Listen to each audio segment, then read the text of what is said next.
ESPN presents Countdown to Kickoff.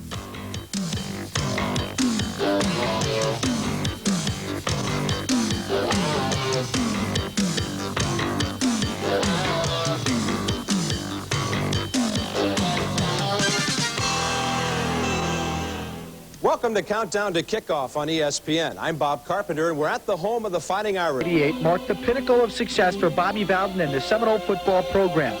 Back-to-back 11-1 seasons and wins in the Fiesta Bowl and Sugar Bowl leave only one goal to strive for. The school's first ever national championship. The difference between this football team right now and the last 2 years is we're not a veteran team this year.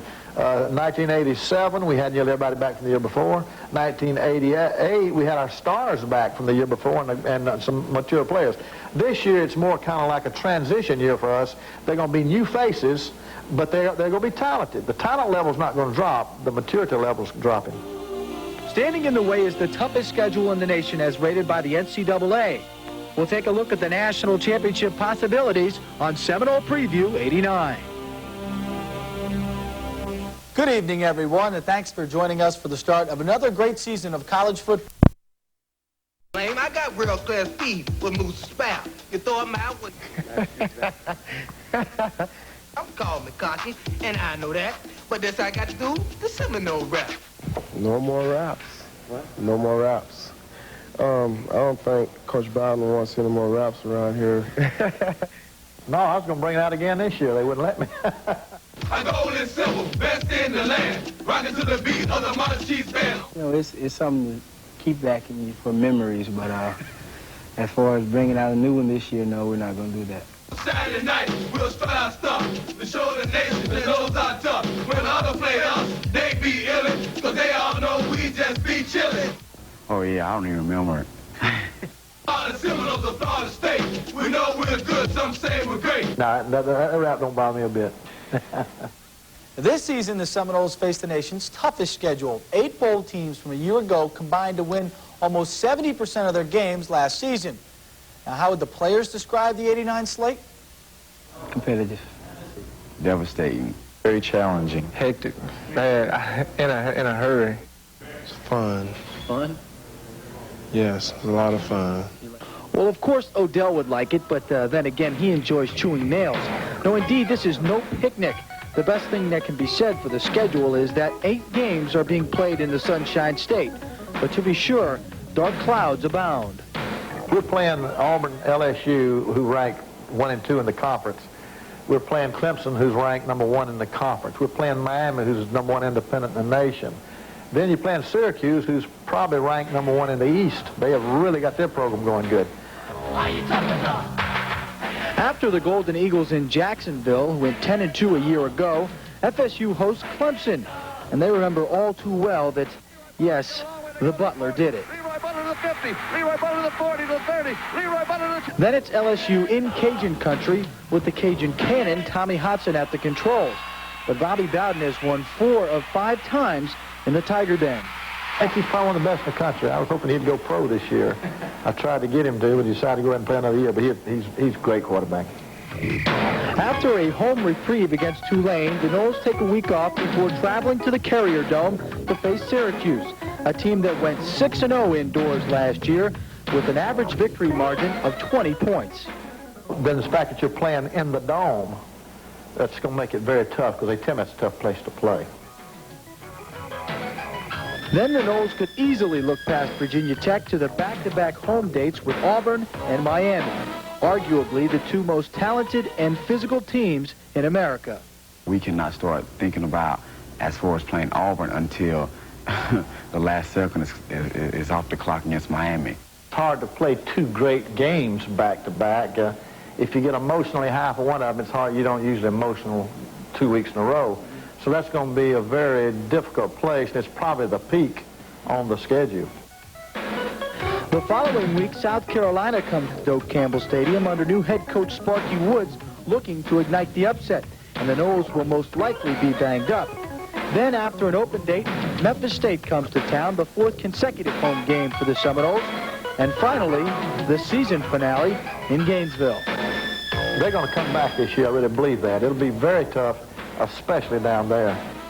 It's the kind of schedule only an athletic director could love. The Noles will be on television no less than 8 times, ringing the register for an estimated $2 million in TV checks alone. And the players don't mind the exposure. We love it, quote, unquote, we love it, because, I mean, we want to be on television a lot. You know, y'all would make it happen, and we want to be on that. We can't do that with Division I AA. And speaking of television, the Seminoles are 9-2 in their last 11 nationally televised games. You know, rock star Tom Petty once wrote, "The waiting is the hardest part." When we come back, you'll meet a player who's been singing that tune his whole career at Florida State. Stay with us. As this profile of the fiery and flashy Dexter Carter. There's a number of things I don't mind calling me. For example, he called me DC. Wide open is Dexter Carter. Touchdown. Or even if you want to, you can call me number 13. The 35 to the 40. Carter to the 45-yard line. Another super return by Dexter. But you know, I just don't want you to call me Sam. It's not that Dexter Carter has anything against his good friend Sammy Smith, a man he's been in the shadow of during his entire career. As a matter of fact, the lesson he learned from his ordeal has taught him something that's more important than the game itself. Situation I've been through, you know, you learn something, you know, that can help you in real life situations, because I've dealt with a lot of adversity, you know, been a lot of frustrating times where you feel like quitting, you know, or you feel like giving up, but, you know, I dealt with that the right way, didn't quit, just continued to work hard. Now that Carter is the main back in the Seminole offense, it would be easy to assume that he will just sit back and relax. But if you do, you simply don't know Dexter Carter. He has a goal in mind this year, and he wants to win the Heisman Trophy. So he's been working pretty hard during the offseason so that he can have an opportunity to win the Heisman this year. Well, his work habits have always been outstanding ever since he's been here as a freshman. He's an extremely hard worker and a very dedicated football player. Being the center of attention can work for you or against you, which is something that Carter also has to deal with. But when you sit down and talk to Dexter, you realize you're talking to a man who has arrived and isn't worried about any problems he'll face in the upcoming season. I've waited for a long time, and I feel like now the opportunity is here for me to finally prove to people what I could do, really show them what I hadn't been able to show them in the past. For Seminole Preview 89, I'm Tony Whitehurst. Seminole Preview 89, I'm Tony Whitehurst. Of course, Dexter will be a big part of the Seminole scoring machine this year, but the key to offensive success lies in the evolution of the front five. Now, the backbone and talent are there, but the line has to perform as a unit, something that didn't happen until midway through last season. Now, look for the Seminoles to rely on the passing game early in the season, utilizing some very versatile backs and the best receiving corps in the nation. She's got a ticket to ride. She's got a ticket. Ah, yes, the Fab Four, the Seminoles' ticket to ride on offense. Ronald Lewis, Bruce Lesane, Lawrence Dawsey, and Terry Anthony. Together, they make up a quartet that works with more harmony than a Beatles ballad. There might be another team with a better receiver, but I don't think there's anybody with 4 we got, and that's got to be our strength going into this season. We'll be tempted, I'm sure, to throw more this year just because of their presence. And that depends largely on the effectiveness of the line.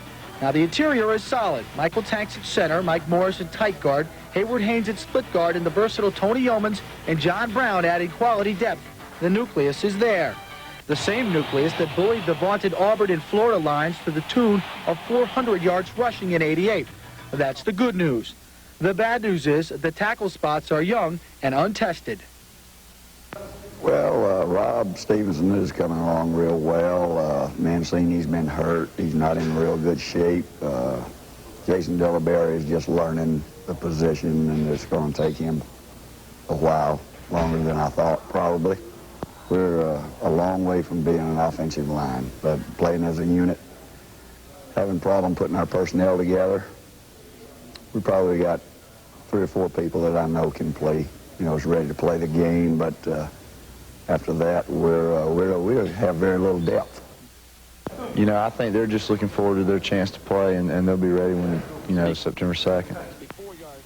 So PT has confidence in the line, and almost everyone has confidence in PT. We all remember the Gamecock slaughter, 17 of 20, 280 yards, 4 touchdowns in his only start, and that game means confidence, a very important component in quarterbacking. The coaches have faith, his teammates have faith, and most of all, PT believes in himself. I've been waiting a long time. This is what I came here for, and you know, everything's going well so far, and like you said, I'm really looking forward to, you know, starting out in Jacksonville. In the backfield, talent abounds, but depth is a question mark. Dexter Carter leads the stable of studs with over 1,500 yards of career total offense.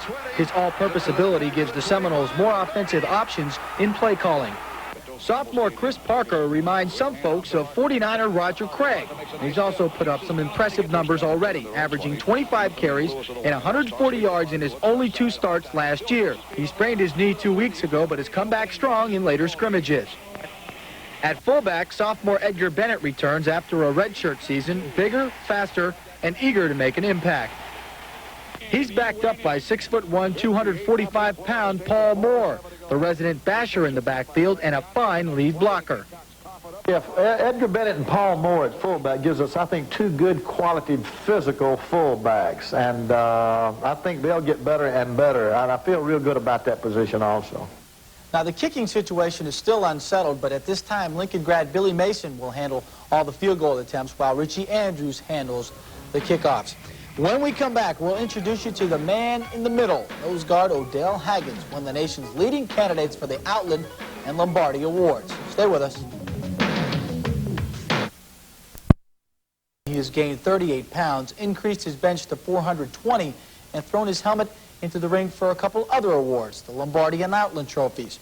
He'll be the key if the FSU defense is to hang tough in '89.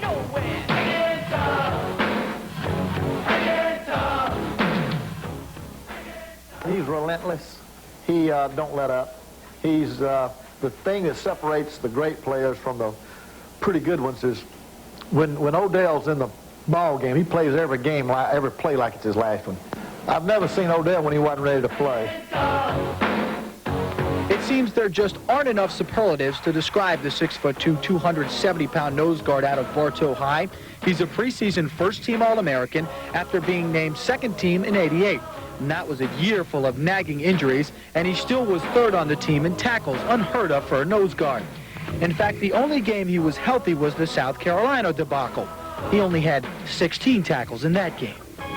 Probably so. South Carolina, I was a little healthy then. The coach, they let me sit out, and I got my legs back under me. And then after South Carolina game, I hurt my knee. He's kind of a natural-born leader. Odell has always been that way ever since I've known him. He's been one of those guys that says, come on, gang, let's go. That's his nature.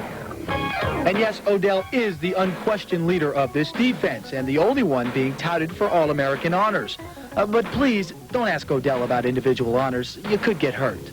Going back to you saying a star of me, I don't even like people too much talking about it. You know, it's there. If the team do well, I do well. You know what I'm talking about?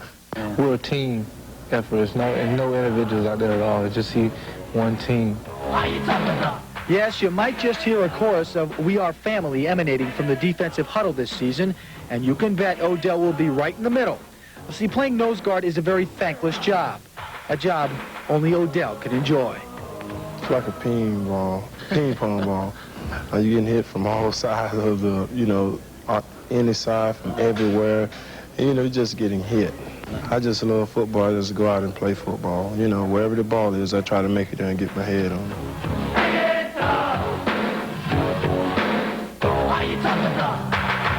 And Odell will certainly take a toll on quarterbacks this year. Well, what about the defense as a whole? Well, they lose 6 starters and about 40 pounds of gold. Yes, prime time is gone, and that opens the door for the defense to become a cohesive and tight-knit group. Dave Neal has more. The 1988 Florida State defensive unit finished the season ranked in the top 20 nationally for total defense and was ranked 5th for passing yardage allowed. But with the loss of some key players, defensive coordinator Mickey Andrews has his work cut out. The defensive set will be the same 3-4 alignment that Seminoles have used in the past. The front line will be anchored by senior All-American Odell Haggins. Odell is looking for another big year if and only if he can stay healthy. Yes, Lord. That's a big thing for me this season. Stay healthy. If I stay healthy, I can play great this season. The tackles surrounding Odell are junior Henry Ostazuski and Big Eric Hayes. Big as in too big. You see Eric once again reported at 300-plus pounds, and he needs to be about 280 if he wants to contribute. As soon as Eric can get his weight down where we want it, we'll let him play. Well, we want it, well, yeah, under 300. The linebackers are Florida State's most talented position next to the Fab Four wide receiver. The inside linebacking will be handled by last year's leading tackler, junior Kelvin Smith. However, a re-injured shoulder could keep him from reaching his All-American potential. Keith Carter and Kirk Carruthers will probably split time at the other inside slot, but don't be surprised if freshman Sterling Palmer gets some playing time, as he's impressed the coaches with his raw talent. Sterling really has shown a good attitude. He's shown better effort. He's been very responsive. He's been the kind of young man that, you know, is a pleasant surprise to us. The outside linebackers could be considered a defensive version of the Fab Four, as senior Shelton Thompson leads a crop of 4 quality outside linebackers. Howard Dinkins, Anthony Moss, and Kevin Grant are all capable of making the big play. Their size and speed could turn the 89 defense into a more aggressive and attacking defense. The defensive secondary was hit the hardest with graduation, but Coach Bowden has done some shuffling to offset the loss of seniors. Leroy Butler moves over from free safety to cornerback to fill the spot where the flamboyant Deion Sanders once roamed. Junior Corian Freeman, who made 23 tackles last year as a sophomore, will play at the other corner. Dedrick Dodge, who led the team in interceptions with 5 last season, will return to his free safety position, and hard-hitting Bill Reagans will try to fill the shoes of departed Dan Shiver. The secondary is a position where freshmen John Davis and Terrell Buckley, along with transfer Errol McCorvey, have impressed coaches with their ability, so they might see some time in the secondary as well. Our defensive secondary is nearly completely rebuilt this year. We lost 3 starters out of our secondary. And so there's, Mickey Andrews is looking at a lot of those kids, trying to find out the best combination and then who their best backups are. And that right now is really up in the air. I mean, nothing's been decided back there hardly at all. For Seminole Preview 89, I'm Dave Neal. You know, the Seminoles' best defensive teams statistically were in 79, 80, 87, and 88. Of course, the Seminoles appeared in New Year's Day Bowls in each of those years. Yes, defense wins championships. When we come back, we'll show you the new kids in town, a video essay on the Seminole recruiting class of 1989, rated as the best in the U.S. Incoming class in America, edging out Notre Dame. But very few of those recruits will even see playing time in '89. Dave Neal has a look at the freshmen.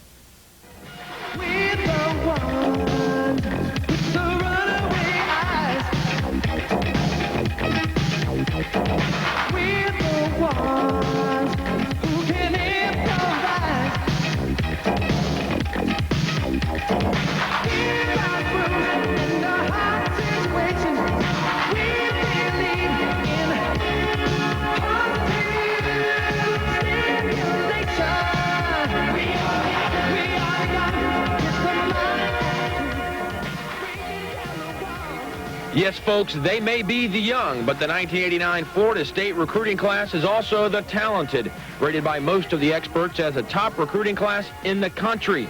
By comparison, many feel this class is a notch above the group recruiting coordinator Brad Scott brought in 1985 that included none other than Deion Sanders and Sammy Smith.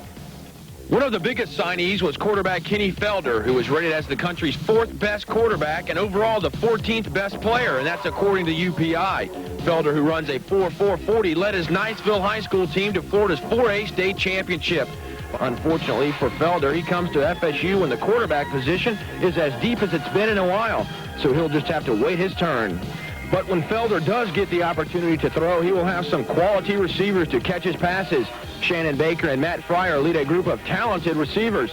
Fryer comes from nearby Live Oak, where he set a number of state receiving records, including receptions in a season, career receptions, touchdowns, and career receiving yardage.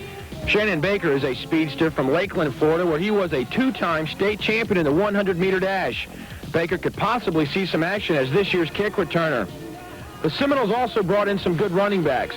Clyde Allen is a 5'11", 185-pound running back who has a knack for finding the end zone, as he racked up 38 touchdowns during his career at Fort Myers High School.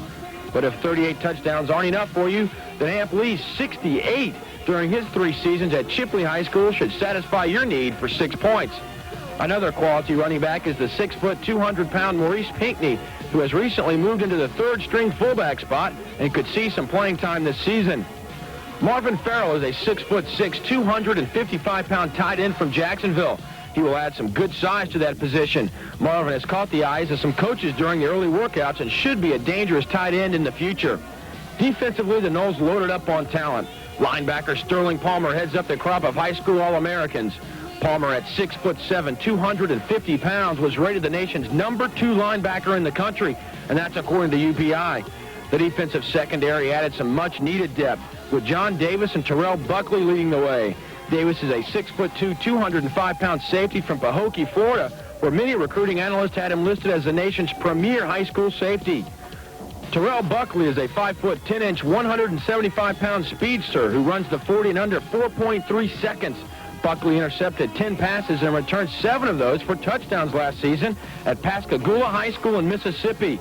The Noles also landed some other top-notch recruits, but 5 of those were lost to the Proposition 48 requirements. They included running back Dominique Ross, linebackers Eric Shaw and John Nance, cornerback Efren Macon, and everybody's All-American Eric Terrell. With a lot of talent already on the Seminole team, not many of these new players will see much action, but at least it's nice to know there will be some talent around the field for quite some time. For Seminole Preview 89, I'm Dave Neal. Certainly some very talented stars of the future. Well, we've come to the end of this segment of our hour-and-a-half special. Coming up next, it's Countdown to Kickoff as we compare the top 3 college teams in the Sunshine State. For Seminole Preview 89, I'm John Peterson.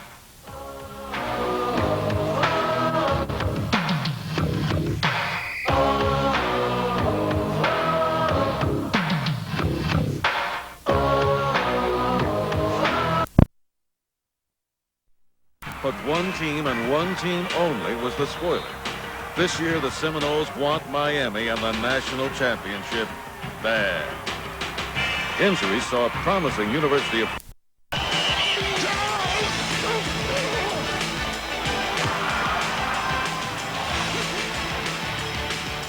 Welcome to Countdown to Kickoff as Channel 27 continues our preview look at Florida's Big 3 schools.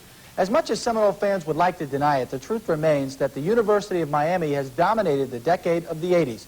This year they look for their 3rd national championship of the decade, and the key word is Erickson, as in head coach Dennis and quarterback Craig.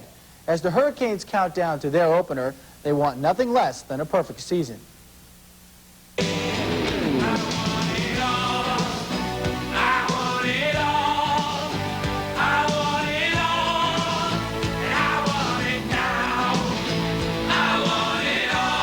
For the Miami Hurricanes, winning isn't everything. Being the best is. Over 5 years, it's the winningest football team in the country. The last 4 years, they were ranked 8th in the country, 2nd in the country, 1st in the country, 2nd in the country, and a very good opportunity to be right in the race again. Every year, key players graduate to the pros, yet the Canes still win. They reload, they don't rebuild. Now the man who took them to the top also turns pro, accepting the challenge from the Dallas Cowboys. Enter Dennis Erickson to lead the team of the 80s into the 90s. At Washington State, he turned a losing Cougar football team into winners, upsetting the mighty UCLA Bruins along the way. Erickson was the Pac-10's co-coach of the year, sweeping Washington State to the school's first bowl victory in 70 years. His next goal, to be #1 in Miami. Our goal here is to compete for the national championship every year and to go to a major bowl game every year. What Jimmy Johnson did is magnificent, turning the program around, having the kind of record that he has. One thing that we have in common is that we both win. The Hurricanes' winning season would finish 1 point from perfect last year. Steve Walsh would be the guiding force with a school record 29 touchdown passes. Cleveland Gary and Leonard Conley would provide solid ground support. The Johnson defense would be awesome. The Canes would prevent 6 opponents from scoring a single touchdown. When people put the challenge to us, it's time to strap them on and go after them. Miami would face 3 major hurdles in '88. They would stumble once. While a TV audience watched coast to coast, the Canes would dismantle FSU with ease. The Wolverines would lose in the final seconds to a ferocious Hurricane rally. But a pregame fight with Notre Dame would underscore a controversial call against the Canes. I felt like we got robbed. Look at the score. The score was 30-31. You know, they barely beat us. You know, that's the first game that we lost in about 2 or 3 years at the University of Miami. You know, you can't let that happen again. A new offense may add firepower to the Hurricane attack. While Jimmy Johnson is known for defense, new coach Erickson stresses offense. His '89 offensive scheme features 1 running back and more passing. For wide receiver Randall Thrill Hill, that means even more opportunity to showcase his speed. I like Coach Erickson's offense a lot. Some people criticize it, but he knows what he's doing. He's a winner, and he knows that he has plans for the University of Miami of winning another national championship. With Cleveland Gary gone, Leonard Conley will be Erickson's main man at running back. He's just going out there and just getting the job done and concentrate more on the things that I have to do. Conley at 35. Conley breaks a tackle 30, 25, 20, down to the 15, the 10, the 5. Leonard Conley scores! Leonard's got great speed, great quickness, tough. He fits into our offense. The 1989 Hurricanes unveil a new quarterback. Craig Erickson is the heir apparent to the long line of greats at quarterback U. Craig Erickson is an outstanding athlete, and he's got a great arm. He just needs experience, and once he gets that experience, he'll be the next great quarterback at the University of Miami. Erickson threw only 49 passes his sophomore year, 6 for touchdowns. Despite his inexperience, he feels at home in the national spotlight. Well, we're going to have a good time no matter what happens, and I think we're going to be successful. Taking advantage of a favorable schedule may be the difference for the Hurricanes. Well, overall, it's an easier schedule. There's no question about it. I'd be kidding you if I said any different. But you also got to realize that we play some very difficult teams on the road. We've got to play Michigan State, Pittsburgh, and, of course, Florida State on the road. 3 really good football teams, and, of course, we've got Notre Dame here. Preseason polls pick the Hurricanes as a top 5 team. And the final showdown against Notre Dame may decide the national championship. The Canes want revenge for their only blemish of '88. They're going to be scared. Everybody knows that they're going to be scared. When we went up there, they were already scared of us. So we just going to take care of business. Hey, we're going to crush them like bugs.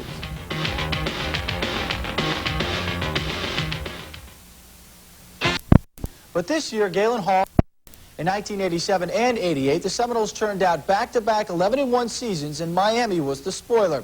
Despite an even tougher schedule this year and the loss of superstars, the '89 Noles look strong. If they can stay healthy, the Noles will again challenge for the national championship. The only change in strategy? Ignore the Miami jinx.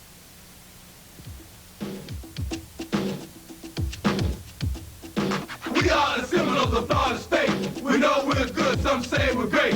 The '88 Seminoles were confident, super confident. They had it all, and they knew it. Call me cocky, and I know that. But this I got to do, the Seminole rap. They talked the talk, they rapped the rap. They told America the national championship is fact. We set our goals, we made our plans. We're going to be the best team in this land. We're working hard in the Bowden camp to bring Tallahassee a national champ. But the unthinkable would happen. Yeah, maybe the rap video was a little bit ahead of schedule. It showed our overconfidence, and we had to eat it. And it would burn going down. Losing the season opener to Miami was the Seminoles' worst nightmare. Sometimes you go into flashbacks, you think about the Miami game in '87, you think about the Miami game in '88. It just makes you mad. Number one, it puts you in your place right quick, and you get serious all of a sudden. But Bobby Bowden would revive his humble Seminole football team, leading them from gloom to glory.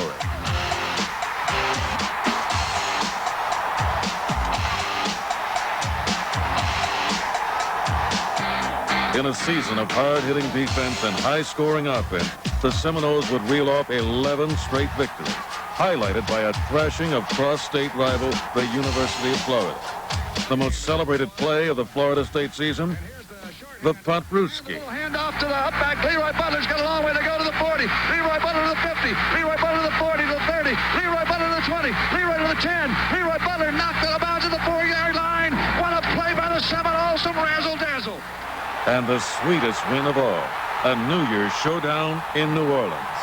For a team to get beat 31-0 the first game of the season, the biggest game of the season, and then bounce back, I think that showed what kind of character we had, what kind of character the coaches had on this team. The payoff for 89 is a repeat of last year's performance, despite the loss of superstars Deion Sanders and Sammy Smith. Our talent level is about the same as it was the last 2 years, but it's going to be a very immature talent. Coming of age is new quarterback Peter Tom Willis. You know, you sit on the bench for 4 years. You know, you want to show people you can play. And he did. In his only start last year, Peter Tom spearheaded the Seminoles' 59-0 blowout over South Carolina. In that game, everything just started clicking. You know, I felt like I really belonged out there. 6'3", 200 pounds, good arm. I haven't felt as confident about a quarterback here going into the season as much as I do him in a long time. At wide receiver, the Seminoles may have 4 of the best. They're not John, Paul, George, and Ringo, but they too are known as the Fab Four.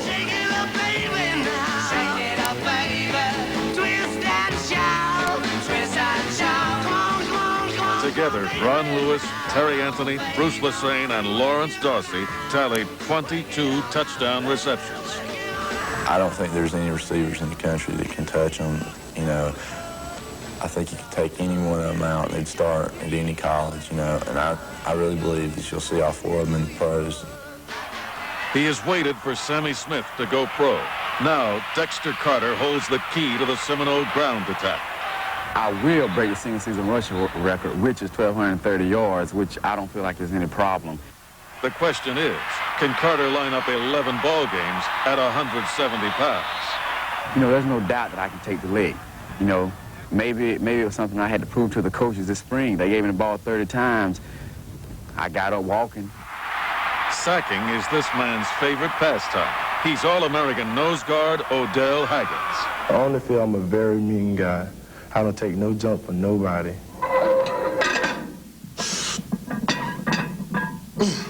Returning from an injury-plagued season, Odell will lead the Seminole defense. He's hard to block. You can't single. He's hard to single block. You have to double him. Odell is probably one of the best defensive linemen in the country. Deion Sanders was the best Seminole defensive back ever. But the NFL draft sent Deion to the Falcons, whose heir to the throne is no mystery. The Butler will do it. All eyes are on Leroy Butler as he fills the biggest shoes in the Seminole secondary. Deion wore 11 and I wore 10.5, so I eventually grow into him. But can the Seminoles grow up fast enough to meet their greatest challenge ever? We open up with Southern Mississippi, who's a bowl team. Then we play Clemson, who's a bowl team. Then we play LSU, who was a bowl team. Then we play Tulane, who wasn't. Then we play Syracuse, who was a bowl team. 4 out of the first 5 were in bowls last year. If we get through this schedule this year, there's no way we can be denied of the national championship. Pollsters agree. The Seminole schedule is college football's toughest. But Florida State has the top 10 talent. Yet one question lingers. Will the Miami jinx continue? Miami, we want you very bad. You will be in our backyard this year. Ain't no if and buts about it.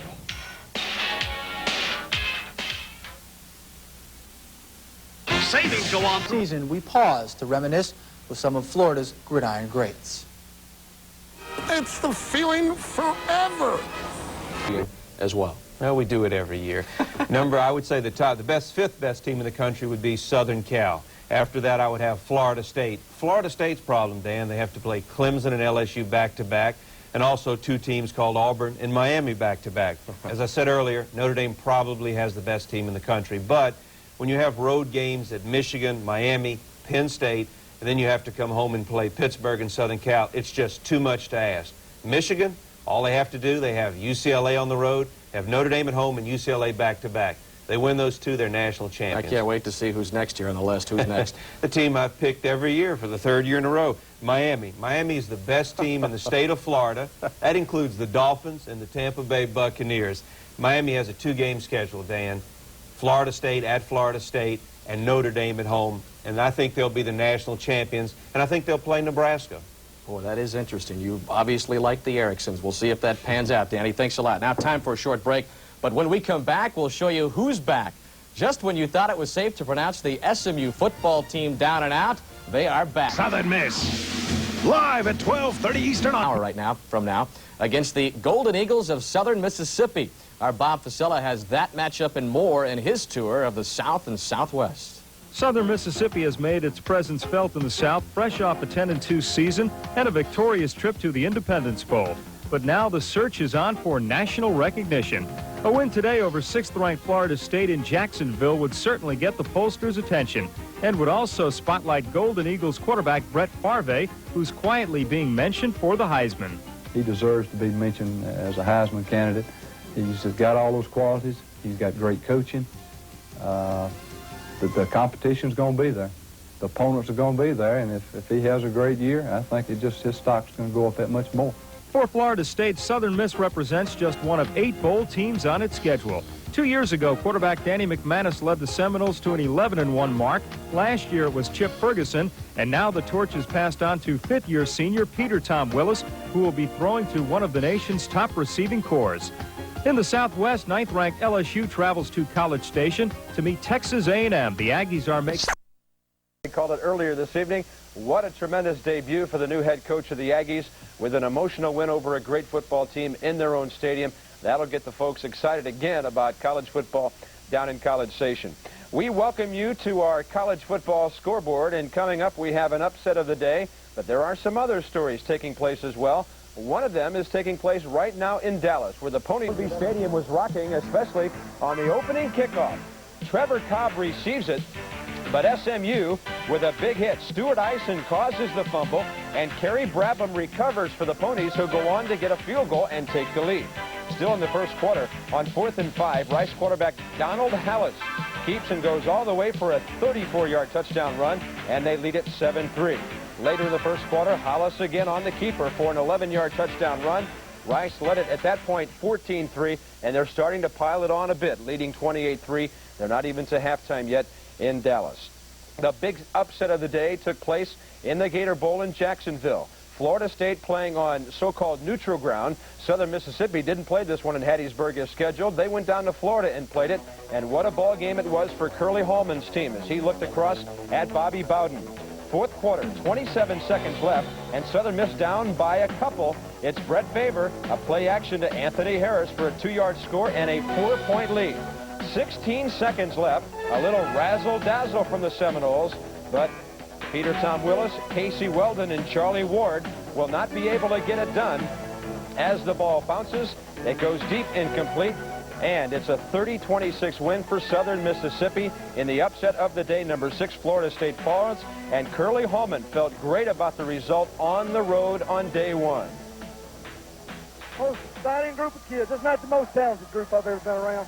It's the most exciting, hard-working group of young men I've ever been associated with. I'll tell you where the game was won. At the last, we had a 2-point lead. They throw a pass out in the flat. We go for the interception and come that close to getting it. And even when you don't get the interception, he tips the ball away, which is a great play. But it falls into their hand, and they go in and score. That was the play. If they hadn't got that ball, then our ball going the other way. It was that close when we lost it. That's the difference between winning and losing down in Jacksonville today. In a ball game you just witnessed here on ESPN, Texas A&M. Ready means practice, practice, practice. It means psyching up your team. Get ready. The toughest part about getting ready is the post-game interview with Scott Atwood. Get ready. Get ready for Channel 6. Get ready for Channel 6. Terry Anthony and Ronnie Lewis wide to the left. This is 3rd down and 2. Toss sweep to Carter. Carter finds a little hole. He's to the 5. Carter to the 1. He dives. Touchdown, Florida State. The Bobby Bowden Show is brought to you by Hardee's. At Hardee's, we're out to win you over. And by your Ford dealers of Florida and South Georgia. Have you driven a Ford lately? See your Florida and South Georgia Ford dealers. By 10K. 10K is the thirst quencher used by the Seminoles. And by Osmos products from Great Southern Wood. If it doesn't say Osmos on the yellow label, believe me, you don't want it. By Barnett Banks, your source for the Seminole Visa card. By Frito-Lay Incorporated, Florida's favorite snacks. And by Dairy Farmers Incorporated, producers of real fresh Florida milk. By Likes Meats, when it's likes, it's gone. By Centel Corporation, the telecommunications company where people connect. By Coca-Cola, you can't beat the feeling. By Gulf Power, the good sense people. And by Seminole Boosters Incorporated, the team behind the teams at Florida State. And now here's Florida State head coach Bobby Bowden and the voice of the Seminoles, Gene Deckerhoff. Hello and welcome to another season of the Bobby Bowden Show. And the news today, well, not particularly what Seminole fans expected. Florida State playing in Jacksonville on the short end of a 30-26 setback to the Southern Miss Golden Eagles. And, Coach, I know that's not what you had in mind Saturday afternoon. No, but it reminds me of where we were sitting this time a year ago, the very same thing, isn't it? No, that's not the start that we hoped to get. I think what we had, don't underestimate Southern Mississippi. To me, they're a top 20 football team. Right now, we're a top 20 football team, but I think we have the potential to be a top 10 football team. That's a matter of whether we're going to mature and do it. It was up and down the field. If you like offense, a lot of highlights on today's show. Southern Miss and Florida State in the Gator Bowl in Jacksonville. Coming up, the first half highlights. Stay with us. Other than 50,000 showed up to see Florida State play Southern Miss. We knew it was going to be a good offensive football game. Yeah, great setting for a football game in Jacksonville there. The crowd, even though it was Southern Mississippi's home game, but it was our crowd. We really got nothing to complain about. I mean, you know, we got nothing to make excuses on. Now, they had, this part of their game was very instrumental in them having an edge on us. Returning kickoffs, getting field position where that quarterback could operate. And our defense played good at times, and we had some problems at times. But this is the kind of quarterback that can exploit your weaknesses. There's Bill Reagan. Yeah, Reagan's from making the tackle there. And I noticed his mother and dad at the ball game yesterday. There's Corian Freeman. Of course, he's from Jacksonville, Florida. He made the recovery there after the hit by Kurt Carruthers. Peter Tom Willis from Birmingham. His mother and dad were at the game. Ronnie Lewis from Jacksonville, Florida. You know his folks were there. About 14 players on the team from Jacksonville. 14 from Jacksonville. Look, our offensive line blocked and protected so much better than I thought, Gene. That was a big question mark, but they played so much better. We run the reverse right here, and we get in our runner's way. We get in our runner's way. Ronnie was shoving people out of the way. Ronnie's trying to get our people out of the way. We have a place to run. But the kids are hustling and working. These things will work out. But here comes Ronnie, and there's Peter Tom out there blocking. There's Haywood Haynes doing a good job. Who's that? Is that Mike Tanks? Mike Tanks, number 68. Leading interference. Yeah, he was trying to get done what done. It's a play you have to kind of pick your way through. Look at the line protection, though. Look at the protection there. Peter Tom hits Lawrence Dawson from Dothan, Alabama. He made another fine catch. Watch this move Dawson does here. Great move, and Peter Tom puts the ball right where it has to be, and we have a big first down. Now, this is a drive. I think this is our opening drive. Yeah. We take it right in for a touchdown and do what you're supposed to. A great drop by a block by Edgar Bennett there and Haywood Haynes from Bartow, Florida. Edgar, another Jacksonville, Florida player. But Haynes comes pulling out of there. He can really. Yes. He's 275 pounds. He runs a 4.840. And Bill Mason kicks the extra point. Dexter Carter from Baxley, Georgia, scores a touchdown. Brad Johnson, who broke his jaw, got his jaw wired together. He held for the extra point. And boy, real fine run. They really kept us off balance. They kept us off balance. We missed tackles. There was Henry Ostazuski, number 74. Good rush there. They hit a lot of delays on us. The ball knocked out very good there by Keith Carter from Miami, Florida. He knocked that ball out. Here's Dexter Carter. Dexter gained 119 yards. A good hold by our offensive line there. Peter Tom fake it here and hits Edgar Bennett out in the flat. Bennett makes a nice run for another first down. We're moving the ball beautifully. Just not quite sharp enough. When we had to have a nice David Roberts there. Now, David Roberts is an interesting story. He's already graduated in 3 years. He's got 2 more years of eligibility. So he's in graduate school. By the way, he's teaching a class, by the way, at Florida State. Now, you don't hear much about that, do you? No, you don't. And here's his mother and dad at the game also. That's David Roberts from Griffin, Georgia. All right, Bill Mason kicks a field goal. Florida State takes a 10-0 lead, and you think, well, it's what it's supposed to be. But now here's where you got to hand it to Southern Mississippi. They wouldn't give up. They wouldn't quit. Now, one of our goals going into the game is we must prevent them from getting a big play. We cover the kickoff better here.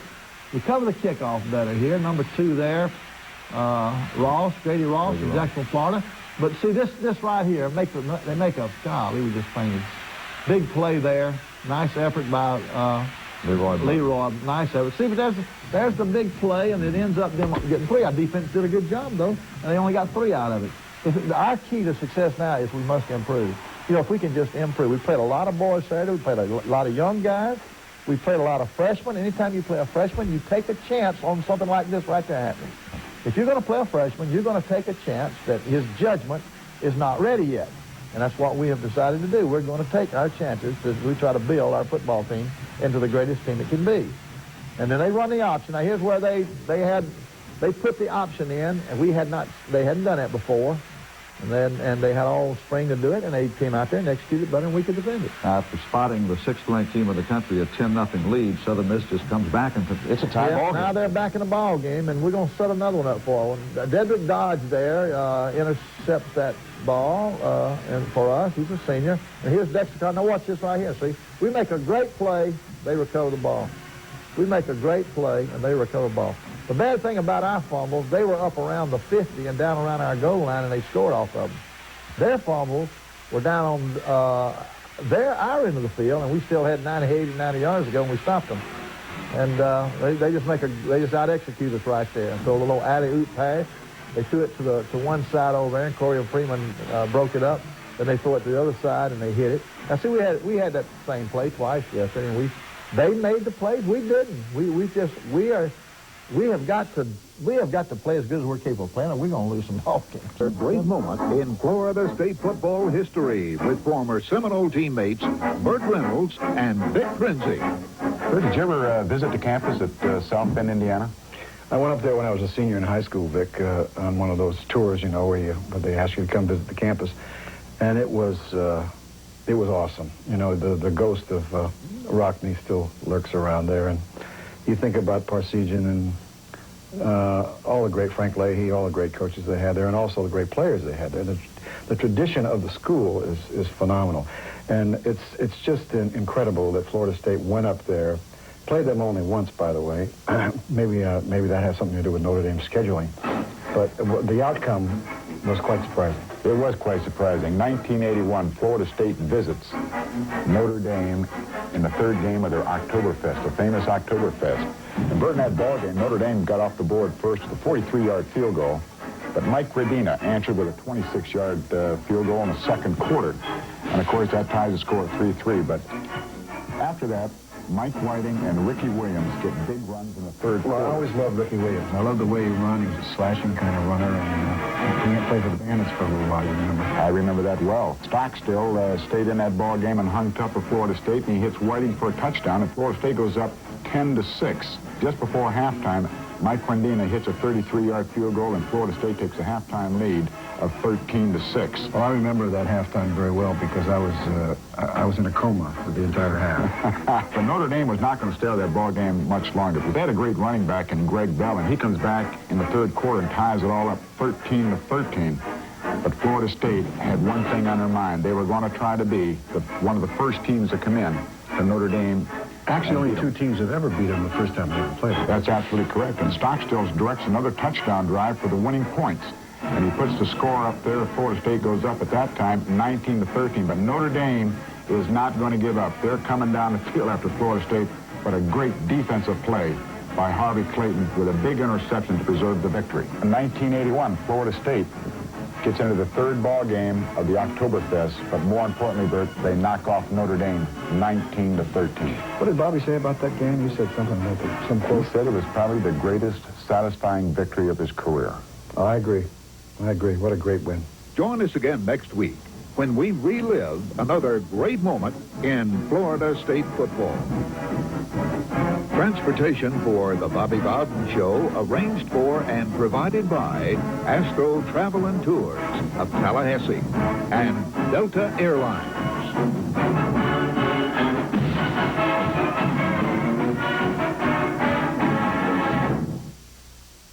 This is Gene Deckerhoff on 18. If Bob Gilder sinks this 12-foot putt. What the heck is that? Bob, it's your dad. Yes, Dad. No, it breaks left. You say right, it's right then.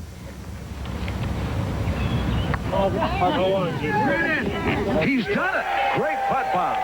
Thanks, Gene. I couldn't have done it without my Centel cellular phone and my dad. Join Bob Gilder during Centel Classic Week. Clemson's got 10 at the line of scrimmage. As a coach, I've been known to take chances on the football field, but I didn't take chances building my deck.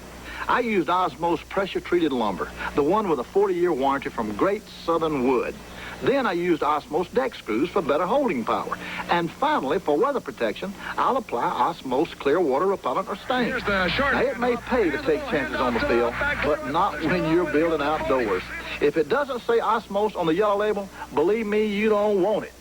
Then what'd she do? She kissed me. No. Uh-huh. Two cold ones. I knew a girl like that once. You did?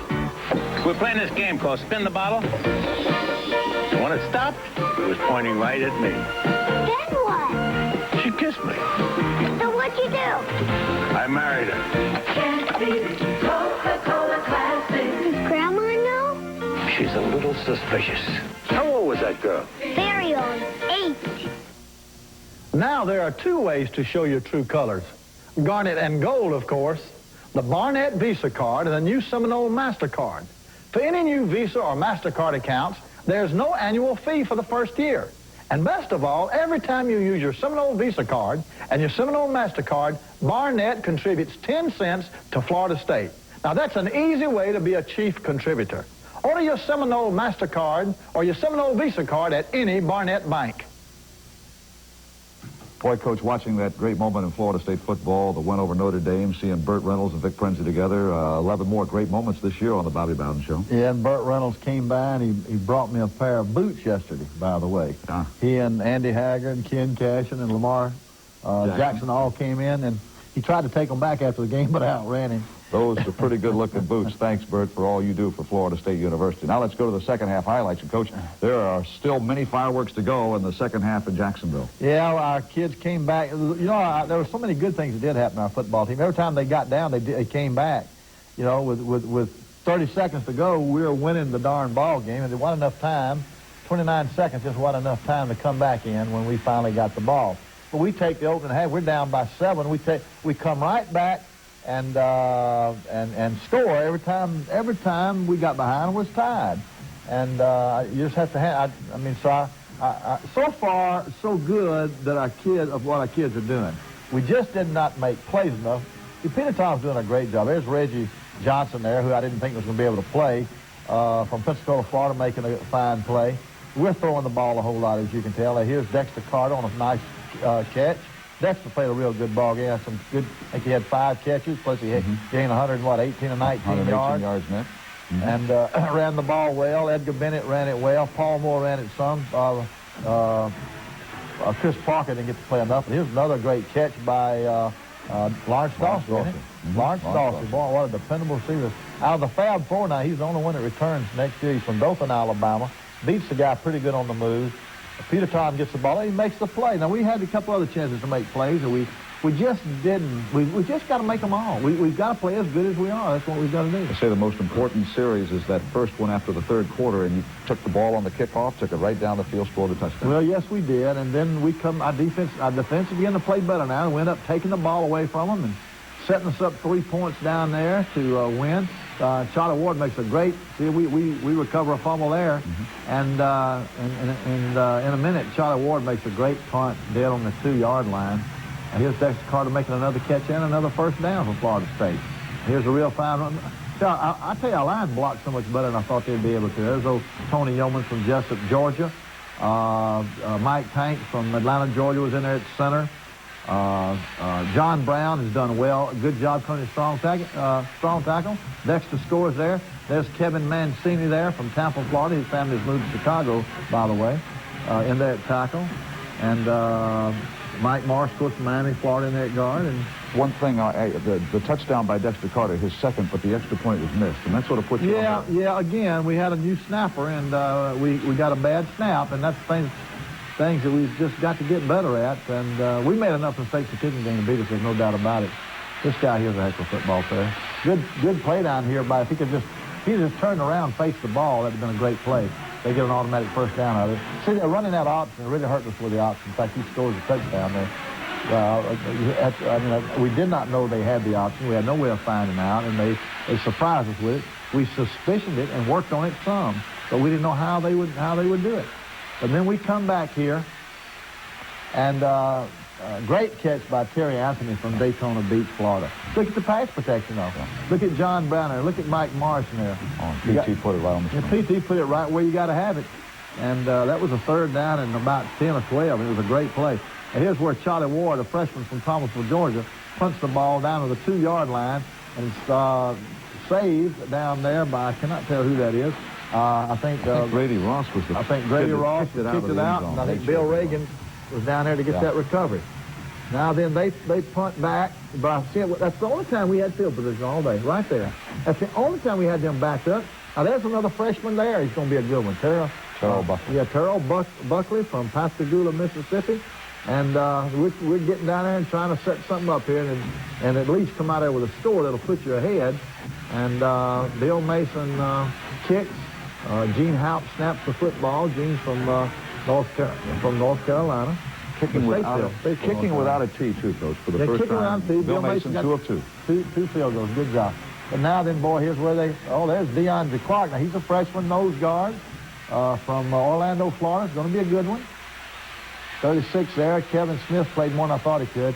Now, we stopped them pretty good here, but on this, a great play here. Great play. Get up there and get him. No, they just out-executed us there. Of course, they were going to kick a field goal if they missed it, and but even that. Now we only had 29 seconds left. We go to a 2-minute offense type thing here. That we was hoping it just might pull something out. It's just 29 seconds. You really don't have time to operate the ball. Not to score a touchdown. You might score a field goal, but not if you got to score a touchdown. You couldn't generate enough. It's kind of one of those who had the ball last is going to win deals. Up and down the field, 900 yards of offense. Southern Miss pulls off the upset. They knock off the 6th-ranked Florida State Seminole Saturday in Jacksonville, 30-26. We'll look ahead to next week in a moment. Hello and welcome to our show. The Florida State Seminoles in front of nearly 62,000 fans at Doak Campbell Stadium Saturday night spot the Clemson Tigers 21 points. And, Coach, you just can't do that against the number 10 team in the country and expect to win a ball game. Well, I tell you, Gene, they were a lot better than I thought. I thought they were good. They beat Furman so bad that you still couldn't tell how good they were because you know how good Furman was. But after we lined up against them in a couple of series, you could tell those were good footballers. They had great speed, and then their offense was so much more devastating than I thought it would be. Every time they would get us down, and then we would come back, and then they'd get us back down. And neither team would quit. I thought at the end we might have been stronger, but we got so far behind early, we could not, we just couldn't do enough good things to get back in the game. And Clemson prevailed in that ball game and handed the Seminoles a home loss at Doak Campbell Stadium. We'll have the highlights of both halves and a great moment in Florida State football with Burt Reynolds coming up. So please stay with us. Cable television audience watching as well, and Florida State took on the 10th-ranked Clemson Tigers. Beautiful night. We win the toss. We look for second. We take the second half option. Richie Andrews kicks the football off. They make another good return and set the tone of the game again. Making the tackle there is a freshman, Terrell Buckley, who I thought played a heck of a football game for us. They come out there and fire the football. Dedrick Dodge, 28, makes the tackle. Johnny White's there from Tifton, Georgia, in on the tackle. There's Kevin Grant from Ocala, Florida, in on the tackle. Good hit there by Dedrick Dodge. Number 6, Leroy Butler. They got momentum, though. Now, they came out an unbalanced line and a lot of stuff we have not seen, and really kept us confused, but they're beating us off the ball. They're hungry. They're a hungry football team. They came in our stadium and just knocked the heck out of us. Terry Allen's one of the all-time great running backs at Clemson. He's still got another year after this one. He'll break all the records. He sure will. He was, of course, didn't play last week. And so now they take a 7-0 lead. Now we come back, but you can see they really come to play. They took the fight to us early. We got better and better. They leveled off some, but they had so many points we couldn't. There's a draw play. There's Edgar Bennett. I thought Edgar Bennett ran the ball well. I thought Paul Moore at fullback ran the ball well. Well, there's John Brown from DeLand, Florida there, blocking, Bennett running, and Mike Marsh in the football game in that guard, Mike Hanks in that center. A great kick by Charlie Ward. I think it had a 50-yard punt, and a real good tackle. Who was it got down under that punt? I couldn't see his number. But you can see you see Odell Haggins, number 53, and we try to block the punt. We can't get. Now watch your Terrell Buckley here. This is a freshman. A freshman. Watch him. I tell you, I bet he's gonna be excited in him. Look at him. Even his fumbles come back to him. Like a guy walking his dog. Come back, puppy. And boy, we're having a hard time here to get started. It took us a while, to find out what they were doing. We have to punt again. And Charlie Ward punted. It wasn't as good, but our coverage was excellent. Number 2, that's Ross, yeah, from Jacksonville, Florida. And boy, look at him go. Number 15, Bill Reagans makes a tackle. There's Shelton Thompson from Lakeland, Florida, in on the tackle. But what's this good pass here? We just missed the ball there. Another good tackle. Leroy Butler made a lot of tackles. I tell you, he saved us a lot of touchdowns. I don't know how many he made, although he had a rough time there. But look at 20, is that Dodge, number 28, hustling? We slow them down, but they come in and they score a touchdown on the next play. We made them earn everything, but boy, they did a great job there. And so now they got a 14-0 lead, And every time we'd come back, Gene, they'd get another quick one. And in fact, I think we throw an interception right here, don't we? I think we throw an interception. We start moving the ball on the Clemson defense. Yeah. See, we're beginning to move things now, but I think we throw an interception right on the next play. Boy, there's Lawrence Dawson from Dothan, Alabama. Boy, he played well. How many passes he catch? 7. He caught 7 passes. Did a great job. Now here's Edgar Bennett, I believe, running the draw play. He keeps fighting for yards. Reggie Johnson there from his interception. They just, golly, that hurt. Now that hurt. There's old Kevin Mancini chasing down there, hustling. Our kids hustle. As I look at, after the game's over, you want to get mad at somebody. You want to blame somebody. You want to find a fault. But yet you look at the way our kids keep fighting and keep hustling. There might be several individuals that have let down some, But most all of them, they're fighting like mad. We played an outstanding football team. And, of course, folks, we got some more outstanding football teams we got to play. But I tell you, I was really impressed with Clemson. I knew they were good, but, gee, I couldn't tell how good because of the way they beat Furman. I couldn't tell how good Furman was. But, boy, Peter Tom's getting warmed up now. There's that Dawsey guy again making another fine catch out there. He's fighting for yardage. Our boys kept fighting. Now, here's the Rooski. We put a little Rooski in this week. There's Haywood Haynes from Barstow, Florida. I don't know why in the world he'd try to run over a guy in the open field, except he don't ever carry the ball, Well, look at Peter Tom. He made some real good plays. And look at Edgar Bennett. Edgar Bennett did a good job there. Our backs did so well. Look at here. There's Dexter Carter, who I thought played a good game. Paul Moore played a good game at fullback. Chris Parker played well. We played a lot of young people. And there's Dexter Carter scoring a touchdown there. And now it's 21-7. But look what happens now. So we begin to get momentum. But look at here. Look here. They come get it back in one play. One play. Now you can take that play out of there and take an intercepted pass. And, we might win the doggone ball game. Boy, Butler's really hustling. See the kids hustling? I hate to get after them because they're hustling. It's got to be a breakdown in technique, or we got somebody playing out of position. And we'll have to study that thing. And now then, it's 28-7. And we've had an interception there and a 75-yard run, and that ends up the difference in the football game. Other than that, Gene, our statistics were pretty much even. We had 25 first downs, so they're 19, I believe. Yep. Our time of possession, we had it more than they did. But they made big plays and it beat us. So at the half, we're down by 18 points. And our kids keep scrapping and keep coming back, and I'm proud of them at that point, although I gave them a pretty good talking to at the half. I would imagine you did, but at halftime, as the team ran on to, back to the locker room, it looked like they had some spring in their legs and started heading to to the locker room and waiting for the third quarter. We have an interesting second half of highlights coming up, and in between now and then a great one. Ranked third, and this was a time when the team is going to have to show some character, and I think this is when the team not only showed character, but it was interesting to watch the CBS guys, their reaction in the booth when it was obvious that Bobby had really prepared our team for that ball game. And I think that's the proudest I've ever been of a Florida State team, not only because the way they played Clemson, but what happened, it was the beginning of the rest of the year. In other words, they weren't going to allow Miami to dictate how the season was going to be. And they didn't. But, you know, Bert, starting that ball game, Florida State had a rough go of it.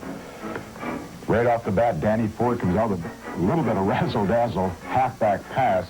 Chip Davis to Gary Cooper, 61 yards for a touchdown, and Florida State is behind the weather again. And I know that a lot of people are thinking, oh, my goodness, Florida State's off to another bad start. But Chip Ferguson answers the bell well, and he comes back with a 45-yard touchdown pass to Dexter Carter, and they knotted up 7-7. But Clemson goes 99 yards in 17 plays after that in the second quarter, and they take a 14-7 halftime lead. And Florida State is behind the 8 ball, and a lot of people are still wondering, Bert. Well, they're behind, but they look good. I mean, they did look good, and they looked. I was impressed with the special teams all day, and when they come back the second half, the special teams, Neon Deion really ignites them. He certainly did that, because early in the third quarter, when Florida State needed something to happen, Deion Sanders answered with a 76-yard touchdown return to make it 14-14. And Bert, I'll tell you what, he pointed for that touchdown. He let the Clemson bench know he's going to get that touchdown. He headed straight upfield and got it in the end zone. Not since William Bendix pointed over the field and hit it out. And of course, that ball game stays knotted at 14-14 going into the fourth quarter. And with 8:27 left to go in the ball game, Dave Williams comes off tackle again with a big blast, and Florida State takes its first lead at that time. But Clemson comes back shortly thereafter with 2:32 to go, and they tie the score. And then Bert, and then the big one is set. Then the big one, they line up for a punt, and everybody figured that FSU had to go ahead and kick and try like heck to get the ball back. But way down deep inside, knowing Bobby Bowden as well as we do, we thought something was coming up. But never, ever in our life did we. I never heard of the Punarooski. It's now become the jargon that's thrown around a lot. Leroy Butler took off down that left sideline. Granted, he didn't score, but he put us in great position for Richie Andrews to come in and kick a 19-yard field goal to win 24-21. And Florida State had their gut check and set their season record upwards to the Sugar Bowl. The Punarooski, when we play Clemson this year, it'll be real interesting to see what happens when we line up the punt. Probably there'll be 11 men about 35 yards deep.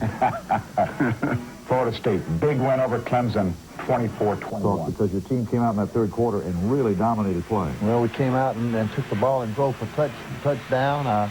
Everybody blocked better, played better, we caught better. Kids made big plays. They worked hard. There's Mike Morris down there blocking in front of the ball carrier. Talk about it. Here's Ronnie Lewis on a real fine catch and a run, and there's 83 Dave Roberts down there blocking. Our kids really got to work here. Edgar Bennett played good. Again, I just just some little things I've got to fault, Gene. That's why I don't want the boys to lose their confidence. There's Edgar blocking well, 67. Mancini blocking in there. Mike Tanks in there, number 68. John Brown, number 50 at tackle. Nick Economou played a lot at offensive tackle. There's Terry Anthony making a catch there. Peter Tom, number 4, keeps working. Here comes Ronnie Lewis on the reverse. We ran one reverse, and what a fine block there by Haywood Haynes. And look at Mike Martin. No, that's Mike Tanks down there blocking. Watch here. A real fine block by Haywood, who does not clip him. He picks up another Mike Morris down here blocking, and there's little Tanks blocking. And there was a lot of encouraging things. Now, it's just a matter of we got to get it. And Paul Moore played well. He had a fumble that really hurt, but it was a fumble because he was trying so hard. And how can you fault him? You can't hardly fault a man that. He's young. He's going to make mistakes. Here's a kid that killed us, so that Allen there. What a runner he was. Got 130-something yards. Morocco did a good job. And there's Keith Carter. Keith Carter, a linebacker from Miami. Odell Haggins nearly got through there. But they kick a field goal. I see we stopped them, held them to field goals there late, but they had the lead. We could overcome that time. We had pick and tackle away at it, they'd come back and make a play. This was a game where you had to have momentum. Shannon Baker there, freshman, playing for us. Edgar Bennett running at fullback there. Number 70, Tony Yeoman from Jessup played well.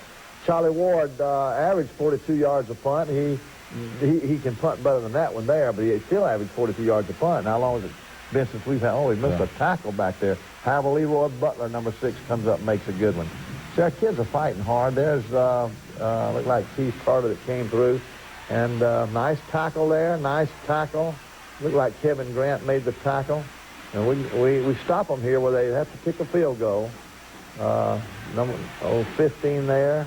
Bill Reagan from Live Oak. I know his mother and dad were at the ball game. They always are. Big Joe Ostazuski on that time. Yeah, both of the Ostazuski, number 74 and 75, I thought played well. You know, there's just a little something missing. We've got to find out what that is. Now, Casey Weldon goes in the ball game, and I told Casey, I said, Casey, I don't go in there and make something happen. I don't care what you do, but make something happen. Watch him scramble here. He does make something happen. And he gives you a little mobility. He and Charlie Ward gives you some mobility in there at quarterback. We got some other quarterbacks that can sit in the pocket and throw just as well. But see Casey? See Casey moving around? Yeah. And look at this play here now. Very, very good play there. Chris Parker played better. We played him a lot. We played Paul Moore and Chris Parker a lot, you know, instead of Dexter all the way and Edgar Bennett. And all of them just did well. I'm very, very pleased with them. Again, now we're within 11. But it's yeah. Now I'm talking about like we got 2 days left. And 11 the game was about over. 11 was pretty big, wasn't it? 11 was Casey Weldon's number there. Looked like there was Randy Orvitz was working on his shoulder there. Take out the interception for touchdown. Take out that 75-yard run they make for a touchdown, and you got a pretty good ball game. Final score, Clemson 34, Florida State 23. We look ahead in... They're telling us and what the philosophies are. I mean, it just hasn't worked out that way. It's been a tight ball game, and the defense has been a big factor. But it's really been the big play that's made the difference. Yeah, we've had the deep pass to Dixon from Miller. We've had entered Florida State. The first time he went back to receive a punt today, he had a standing ovation, but the cheers turned to jeers when he couldn't hold on to it. Well, I imagine the first National Football League game, first punt return in the National Football League. You know, when you talk a lot and you promote yourself, and he's a great kid. We've talked to him. You put a lot of pressure, and so he fumbled it. Now the next one, we're going to see. There's another fumble. Goes to his left. There's one miss, and he says, well, whoop, there's another miss. And there's a nice little block and another miss. And now the 4.25 40 speed. He says the secret to returning punts is don't look for blockers. Look for a gap and explode and hope you don't get hit. And now he just toys with Buford McGee as he high steps it and shows the prime time moves. And here it goes. And that little run, time he pays off those 10 guys blocking, is going to run. We're looking anywhere from $5,000 to $10,000 maybe. So yeah, a guy can afford it. Why not have a little fun with it? It's good for the National Football League. That's right. And you know, the thing that he brings to the game is color, the braggadocio attitude, but he's backed it up. I mean, he was named prime time by a high school teammate. When he went to college at Florida State, they gave him a license plate for the front of his car that said prime time, and he certainly has lived up to his nickname in many respects. Well, would have been to have the receiver come back to the inside. There would have been no way that Dimmery could have gone through the receiver without getting a penalty. That time the receiver ran to the sideline. The ball was a little bit underthrown, allowed Dimmery to knock it down. Deion Sanders to receive the punt by Hatcher. Very high and angling for the far sideline. It'll go out of bounds, and the crowd doesn't like it because Primetime didn't get his chance. Right. They're finally starting to show some respect here in the first game for Primetime. For dinner, 88-7. They won all 3 games by combined scores. But this year, although LA has improved also, so has Atlanta. It may not show for a while, but one of the reasons Atlanta's improved, they have 2 #1 picks. The high #1 draft choice, Deion Sanders. Wednesday played baseball for the New York Yankees. Sunday played football for the Atlanta Falcons. And there's Deion returning punts today. His first effort as a punt returner was not one that Deion, I don't think, would like to remember because he fumbles it. Looks like the Rams recovered, but it was called back at a penalty, and so his first return was 15 yards. His second return, Deion fumbles it again. But sometimes the great one, that gives him an opening. And watch Deion get knocked backwards, but before the fans could boo, here comes prime time. Deion could go all the way. 68 yards. Welcome to the NFL. Touchdown. 7-0 Falcons. Said he felt like a deer being chased like 100 hunters. But he scored the touchdown. Deion had to score because Chris Miller early had problems. Ball batted down by Sean Miller. Swing pass to John Segan on Wednesday and score a touchdown. Remember, Bo takes the 2 weeks off between baseball and football. He also hit a home run in his first game in the major leagues, and he scores a touchdown, his first game in the NFL. Remember it. Meanwhile, when we return...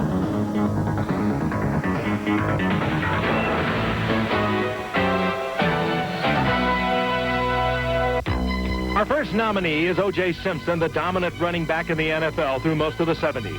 This 59-yard run against Cincinnati in 1975 combined O.J.'s speed, grace, and agility. O.J. Simpson gets the call. Ooh, look out. That's what they got to do. Just about right this off. Oh, and down goes Simpson at the 23. He gets up again. What a football player. White. The Cincinnati fans are all on their feet. They're seeing O.J. Simpson at his very best. In 1978, Earl Campbell burst upon the NFL scene and led the league in rushing as a rookie. This 81-yard run against Miami that November was the longest of his NFL career. 2nd and 8. Campbell runs everyone to the right. Look out. He's gone. He's gone all the way. Puts his head down. 80-yard touchdown. This is over. What a show this man has put on tonight. What you've seen tonight, ladies and gentlemen, is a truly great football player. In 1987, we watched another rookie, this one named Bo Jackson. He ran for a Monday night record 221 yards at Seattle, including this memorable 91-yarder. And Bo Jackson to the 20 and out in front, and only one man to beat, and easily can't run him down. He had the angle, but there goes Bo, and nobody catches Bo. Touchdown. He may not stop in Tacoma. He's gone. Portland. He just went by Spokane. There go the Raiders into fight. Next, we have the NFL record that can never be broken. Tony Dorsett's 99-yard run on January 3rd, 1983. And remember, due to a mix-up in assignments, the Cowboys had only 10 men on the field. Big opening for Tony Dorsett. Look out. He's got great speed. 99 yards and a half. Dorsett down the sideline. Stays in bounds. Can you believe that? Short, because they're 99 yards. Short yardage defense, all bunched up. And that's the 99.5-yard run, I think, is the longest run in the history of the league. It is. And suddenly the whole momentum changes. Finally, the largest running back any of us had ever seen scored his first NFL touchdown in a game against the Packers in 1985. In one memorable evening, William Perry became a very big story. Perry is in the offensive backfield for the Bears. He'll be the lead blocker. They're giving the football to Perry. Touchdown. William Perry strikes the football. And this crowd loves it. They've been reading about this all week long. Okay, now to enter your vote. A lot about him. Right now, he's with Lynn Swann. Let's join Lynn Swann. Yesterday marked the debut of Primetime. No, not the ABC News show, but Deion Sanders, a.k.a. Primetime Neon Deion, because he loves to be in the spotlight. Just last Tuesday, as a member of the Yankees, he hit a home run. Then the next day, said goodbye to his teammates in the middle of the game and signed a 4-year, $4.4 million contract with the Atlanta Falcons. Then, after only 2 days of practice, he lit up Atlanta. He returned this punt 68 yards for a touchdown, becoming the first person ever to hit a Major League home run, and then scored NFL touchdown in the same week. Deion, we know how hard it is to hit home runs and score touchdowns. but do you really sense the history that you just made?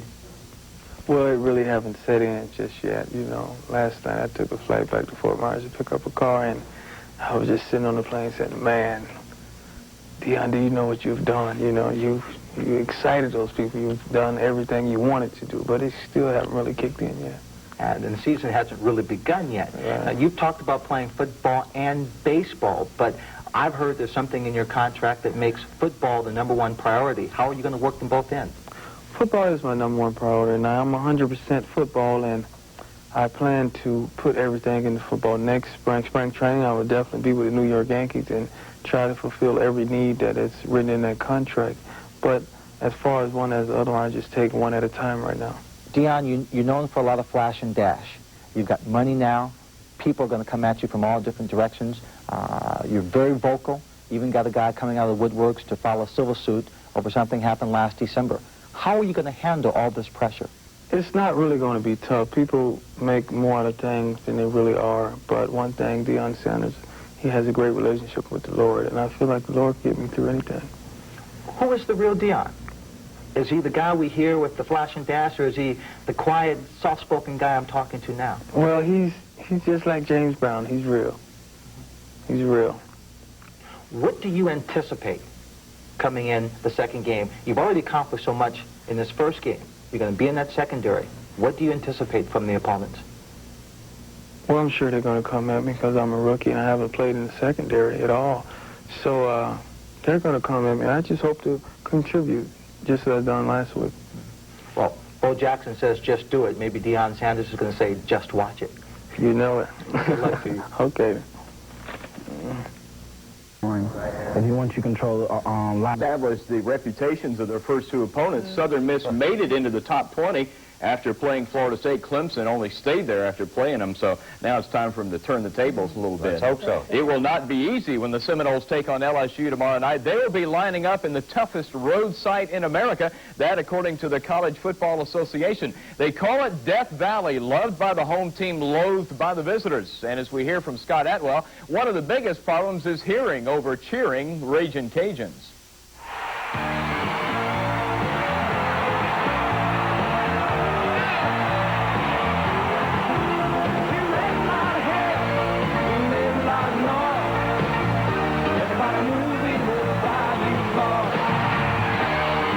They sure can hoot and holler down on the bayou. No one knows it better than Bobby Bowden. Sure, he's won 4 out of his 5 meetings there. He just didn't hear any of them. I can remember us being face to face, that far apart, yelling and screaming, trying to, so the other guy would hear. Couldn't hear a word. Reading lips becomes very important. Well, aside from reading lips, how does one prepare for the loudest college stadium in America? Well, that's simple. By making one's own stadium sound like the loudest college stadium in America.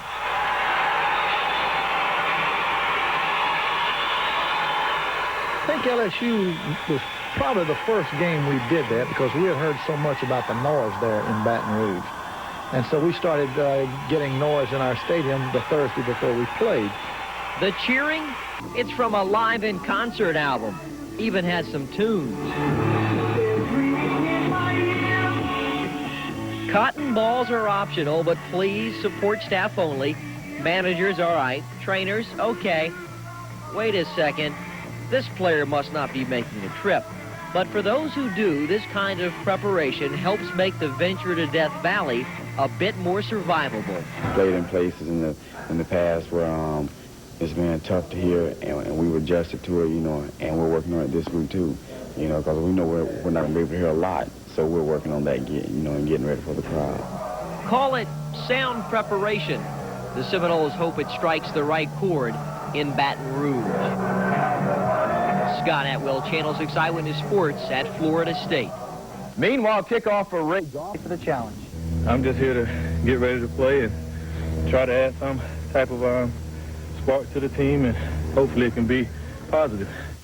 Meanwhile, in Atlanta, Deion Sanders gets his first work at the corner for Atlanta this week against Dallas. He'll eventually meet up with Herschel Walker, one of the fastest men in football, and we could see a foot race. I don't know. I have the utmost respect for Herschel Walker, and he's a star in my eyes. I never know what might happen with that situation. One of the few guys, though, that might be able to catch him from behind? I don't know about that. Herschel's been around the league for a long time, and he's a proven player. I'm just getting here.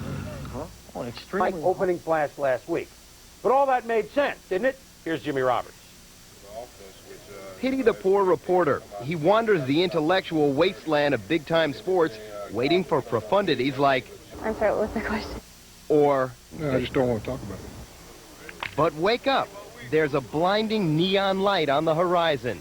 I was kind of scared. I thought Detroit was going to take me. I would ask for so much money that I had to put me on layaway. Deion Sanders busted into the joint, shooting from the lip, before he'd even played a single game. I'm looking forward to my first game, walking out on that field. I love to have all the fans yelling, prime time, prime time, prime time. And I'm back deep on the punt and just running all the way back or intercept the first pass thrown at me.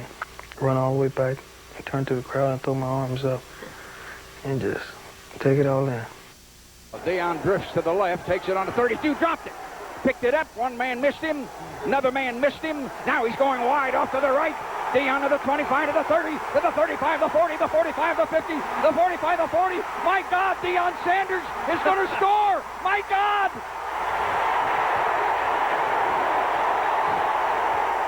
Good run, but I felt sorry for his teammates. Now they got to listen to him. As long as he can come out and produce and play well and help the ball club win, then he can say what he wants to say. I'm not going to win every time. I'm not going to win 9, 10 times, 10 out of 10. Sometimes I'm going to lose, but the times that I lose, that's when, reporters going to go crazy. They love every minute of it, but I hope not to lose too often. I will win more so than I will lose. But bold talk mixed with supreme confidence, at least at this level of competition, sometimes has a way of ending up on the opposition's bulletin board. Deion Sanders seems to sense that, so now he walks a fine line between outrageousness and something just short of outrageous. Tell me, what did I say? Tell me the worst quote I possibly ever heard, or what do you hear me say coming out of my mouth? The way I talk, it's all in humor. It's all in fun.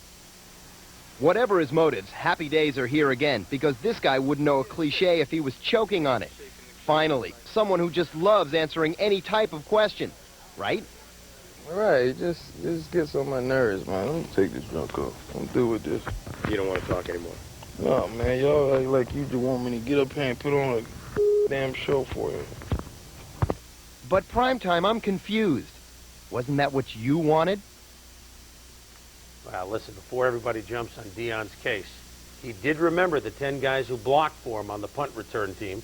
Yesterday, before practice started, he presented all 10 guys Gucci watches. Plus, tomorrow, he's presenting at Children's Hospital in Atlanta $10,000. So maybe, Tommy, he doesn't have everything down as far as the media. And the voice of the Seminoles, Gene Deckerhoff.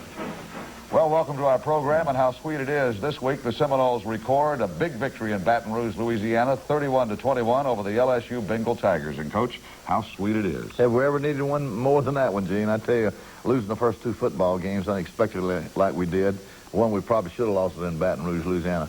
But we needed it. Our boys knew we needed it. Our coaches knew we needed it, and they went out and got it. Florida State had everything going against them, a jam-packed crowd, a sold-out crowd in Baton Rouge. LSU coming off an opening season loss, and they wanted to win as bad as the Seminoles did. Yeah, but we had the Seminole band there. But that means a lot to our football team to have our marching chiefs there. And we had a good turnout. The cheerleaders did a great job. We had a great supporting cast in Baton Rouge. 31-21, everything you'd ever want in a college football game, and we've got some exciting highlights to look at and a great moment in Florida State football with Burt Reynolds, so it's not bad. No.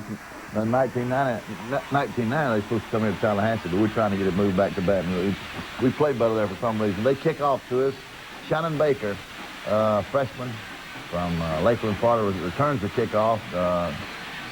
Lawrence Dawson there from Dothan, Alabama, blocking for him. We run a sweep there with Dexter Carter. They hit pretty good there. He fumbles the football, but he goes out of bounds. Dexter from Baxley, Georgia. Here's a draw to Dexter, and he picks up a nice block. Came in there behind Tony Yeoman from Jessup, Georgia. Boy, our offensive line blocked well. I couldn't be. There's Mike Hanks at center from Atlanta, Georgia. And there's Reggie Johnson there, tight end from Pensacola, Florida. Oh, look at Yeoman's Field back and block there. Look at Ronnie Lewis down there blocking. Here's Paul. No, this is Edgar Bennett. Boy, our fullbacks ran well again. But our offensive line blocked well. There's, see Yeoman's number 70 there. Haywood Haynes, number 65, over at the other guard from Bartow. Now there's a draw play to Dexter Carter that made a first down. Well, it didn't. The way LSU was signaling, it must not have been. And Johnny White's there from, is he Thomasville? Thomasville Central High School. Thomasville Central. And there's Joe Ostazuski there. Joe and Henry Oster. No, that was Henry. Yeah, Henry and Joe. And there's Eric Hayes, number 78, back in there at defensive tackle, beginning to play. I see Bill Reagan's in there at safety from Live Oak, Florida, playing well. David Browndyke for LSU, all-SEC kicker. He got him 6 quick points. He sure did. And boy, the worst thing we did was missing. Hey, there's Mike Marsh leading interference from Miami, Florida around there. But we didn't make much money going around in on these people.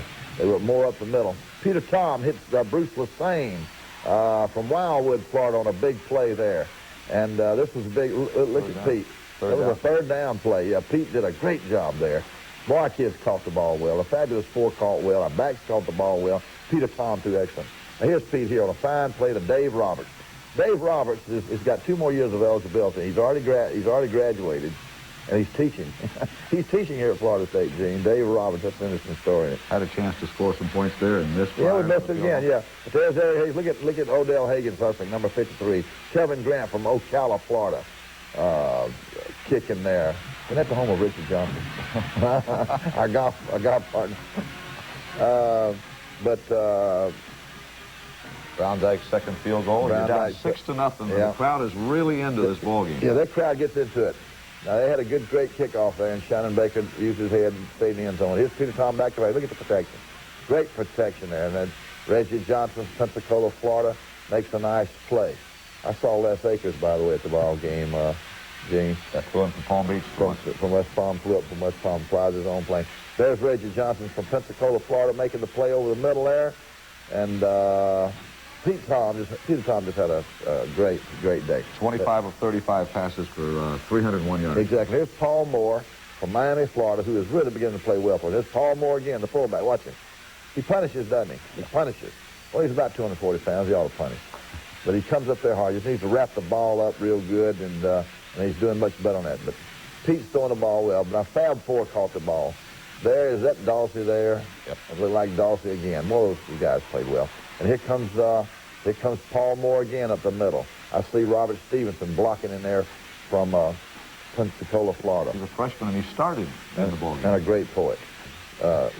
He did a great job. Yes, he did start. We played a bunch of freshmen the other night. We played a bunch of freshmen. Old Paul. And there's Paul Moore up in the middle, and you see our offensive line. Thanks. Haywood Haynes. John Brown. John Brown has been such a good leader this year. I've been amazed at the leadership quality that he has shown. Kirk Carruthers he was elected captain by his teammates last week. We voted again, and he was underclass captain for the defense. And there's John Brown, number 50 there from DeLand, Florida. What a great city. And look at Pete use his pocket. That's what I like. And he finds Terry Anthony, and boy, Anthony, did he hustle. Look at him. You can't keep him down. I call him the acrobat. He's an acrobat. He's like a cat. I mean, you knock him down, he's back up on his feet. And see, now that 10, now that puts us ahead. Bill Mason kicks a field goal there, and it puts us ahead. But, boy, we missed a bunch of field goals. Look at it wrapped up. 10-6 the score, and LSU is going to come out fired up and try to take that game away from you. Yeah, it's the first time we've been ahead at the half in a long time. We didn't know how to talk at the half. But then we had to kick off to them because we had taken the first half option. There's Torian Freeman, number 10, in there. Levon Brown in there, defensive back. And there's a big play by Sheldon Thompson, number 93 from Lakeland, Florida. Eric Hayes, number 78, got a little enthusiasm going there. They punt the football. And here's a freshman, Terrell Buckley from Pascagoula, Mississippi. And, boy, is he an exciting punt return man. But we're getting some good blocking down there, too. Number 47, Kevin Grant from Ocala, Florida. Peter Tom goes back to work. And here he hits Terry Anthony. Well, Terry Anthony is fighting for yardage, isn't he? Sure. He's not happy just to catch the football. He's doing a better job than other guys. There's Chris Parker from Jacksonville, Florida, running the football. They get a face mask. He makes a nice game, but they get a face mask to go with it. And Pete's back again. He's looking down there, and he finds Terry Anthony again. So he makes a good play into a great play.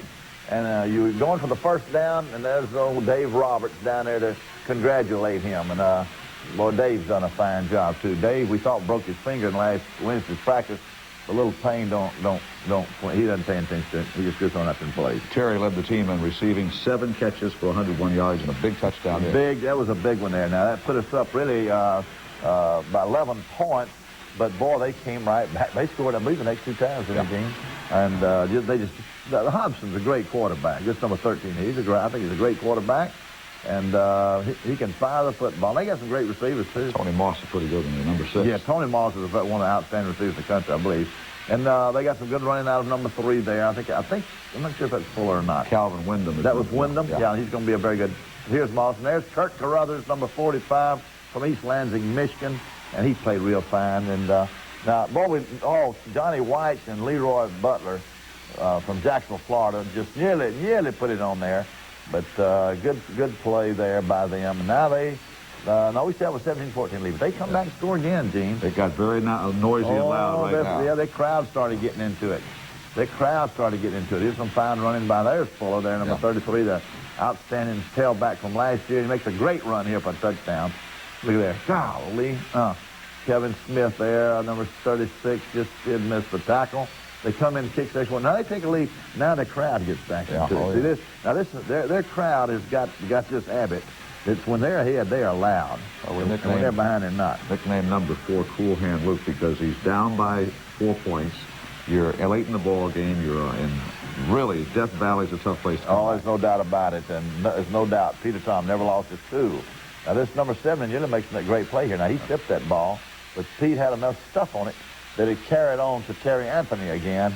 And here's Pete here on a real fine play here to Ronnie Lewis from Jacksonville, Florida. Catches the football and evades a couple of tacklers. I like the way those receivers are fighting for yards. Boy, look at the blocking there, though.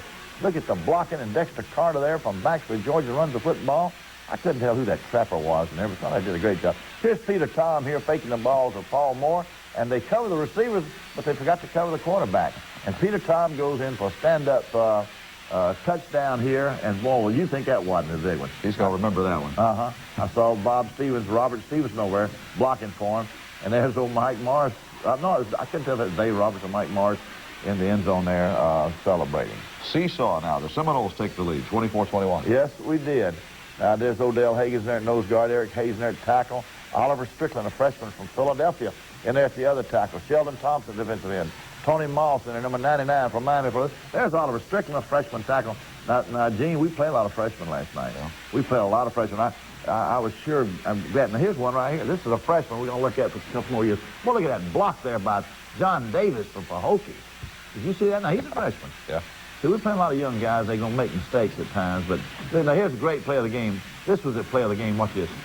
Dexter Carter. Oh, he nearly brought that thing down and scored. A sensational scramble by Peter Tom and catch. And here's Edgar Bennett from Jacksonville, Florida. Boy, did he run well. But our offensive line, look at our offensive line. Just watch them here.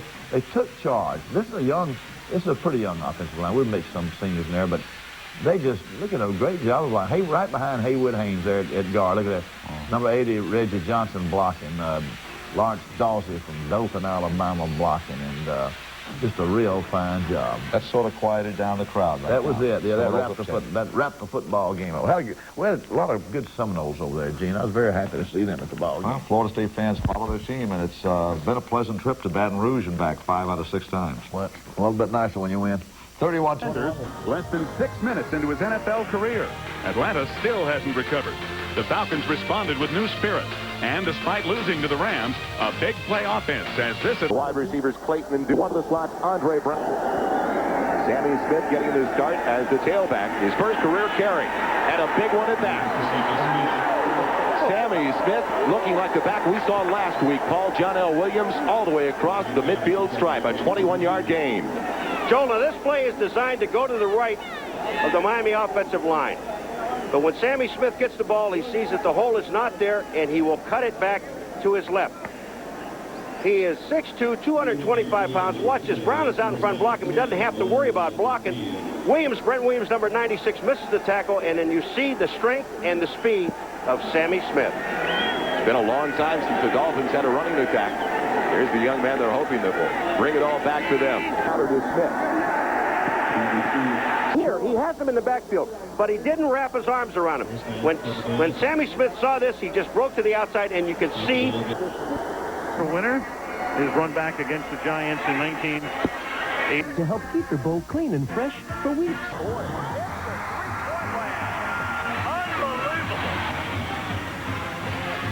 Dawson. Chip, he got it in. Hunter, Pat Hunter, and we go overtime.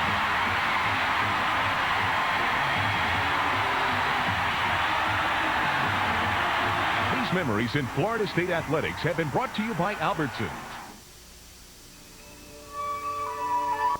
On Saturday, the Florida State Seminoles traveled to Syracuse to battle the Orangemen. The Noles were 2-2 on the year and came into the matchup red hot after thumping Tulane 59-9. Syracuse entered the ball game with a 2-1 mark after suffering a disappointing defeat to Pittsburgh 2 weeks ago. Though still early in the season, the game had major implications. Both teams were fighting to remain in the hunt for a New Year's Day bowl bid. Stay tuned for the highlights. This is Seminole Uprising.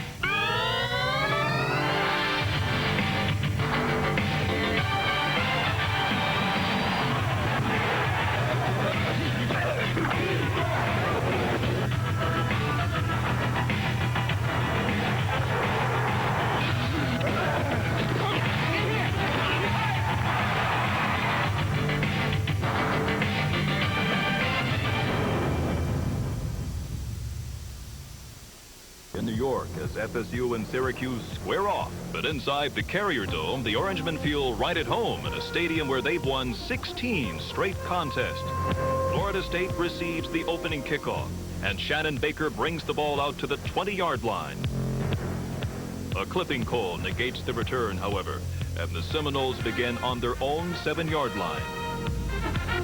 With the poor field position, the Noles are unable to move the chains and are forced to punt. On Charlie Ward's kick, the Orangemen play, "I've got it, you take it," as miscommunication results in a Grady Ross fumble recovery. The Tribe capitalize on the costly Syracuse error as Richie Andrews splits the uprights on a 44-yard field goal attempt, giving the Noles an early 3-0 lead.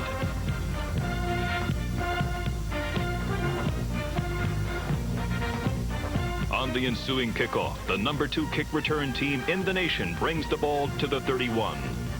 The Florida State defense sets the mood for the game as on 3rd and 10, quarterback Bill Shaw is pressured into an errant throw. It is going to be picked off by Leroy Butler. He's at the 45 to the 40. Butler to the 35. Puts his shoulder down and he's down at the 31.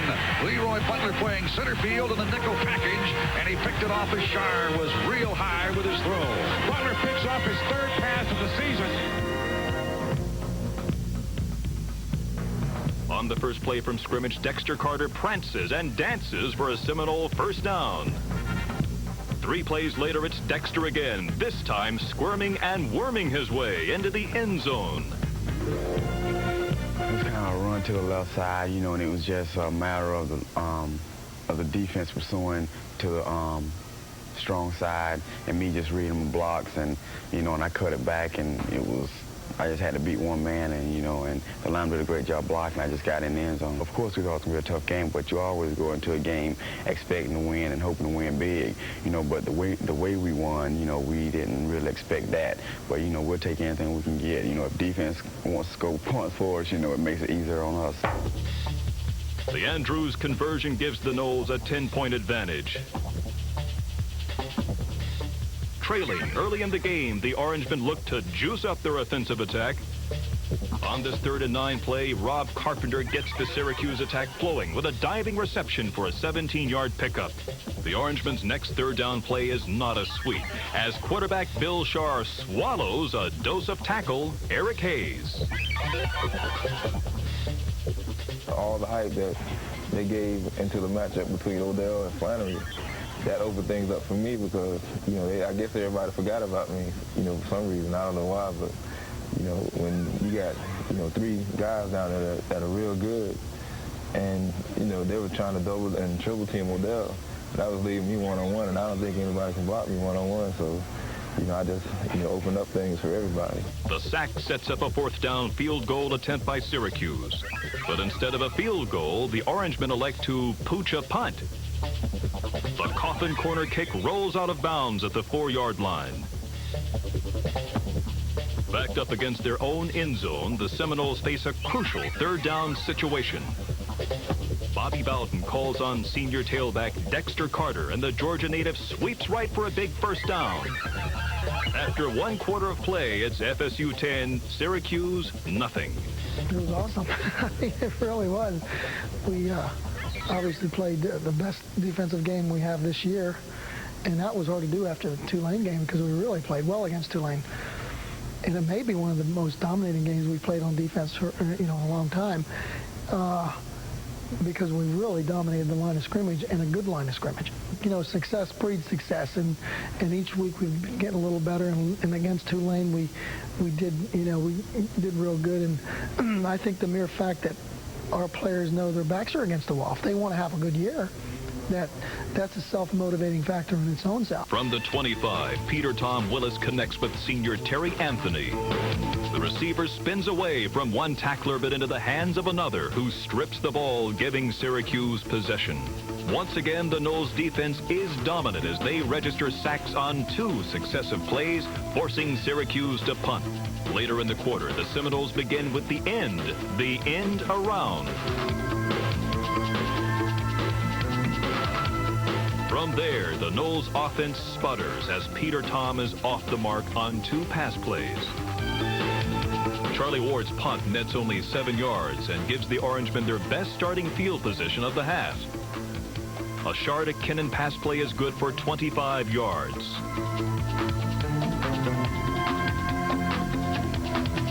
Syracuse could go no further as Howard Deacon's sack forces the Orangemen to settle for a 44-yard field goal. Really just like any other game, you know, we had a lot of momentum. You know, that was a big factor. We got the momentum going early and shut the crowd up. So, you know, that made it a lot easier. With the momentum swinging toward the Syracuse sidelines, Florida State desperately needs a scoring drive to close out the half. Quarterback Peter Tom Willis goes to work as he peels apart the Orangemen secondary on strikes to Terry Anthony and Lawrence Dawsey. On the next play, the Seminoles draw yardage up the middle. The Seminoles on a good-looking drive now from the Syracuse 22. 1st down 10. After the run by Dexter Carter, Willis to throw. As time goes to the near sideline, Anthony, touchdown, Florida State. That was perfect execution. And Gina did. Terry Anthony went to the inside, took 2 defenders with him. When he came back out by himself. Oh, my. Richie Andrews' extra point attempt is good. And at the intermission, the score is Noles 17, Syracuse 3.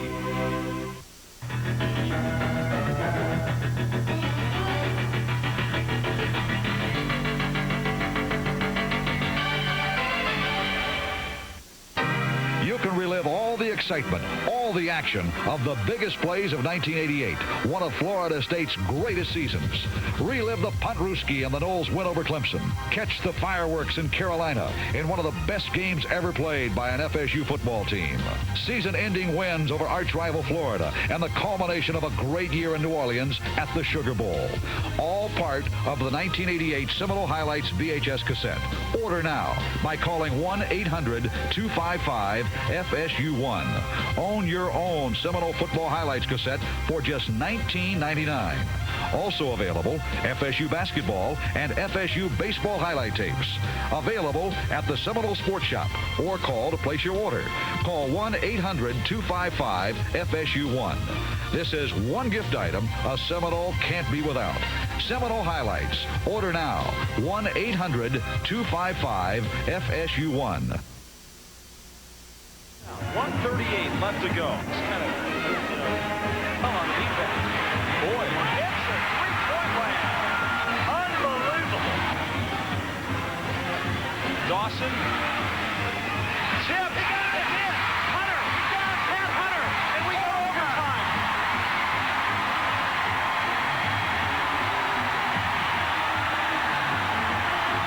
greatest memories in Florida State athletics have been brought to you by Albertsons.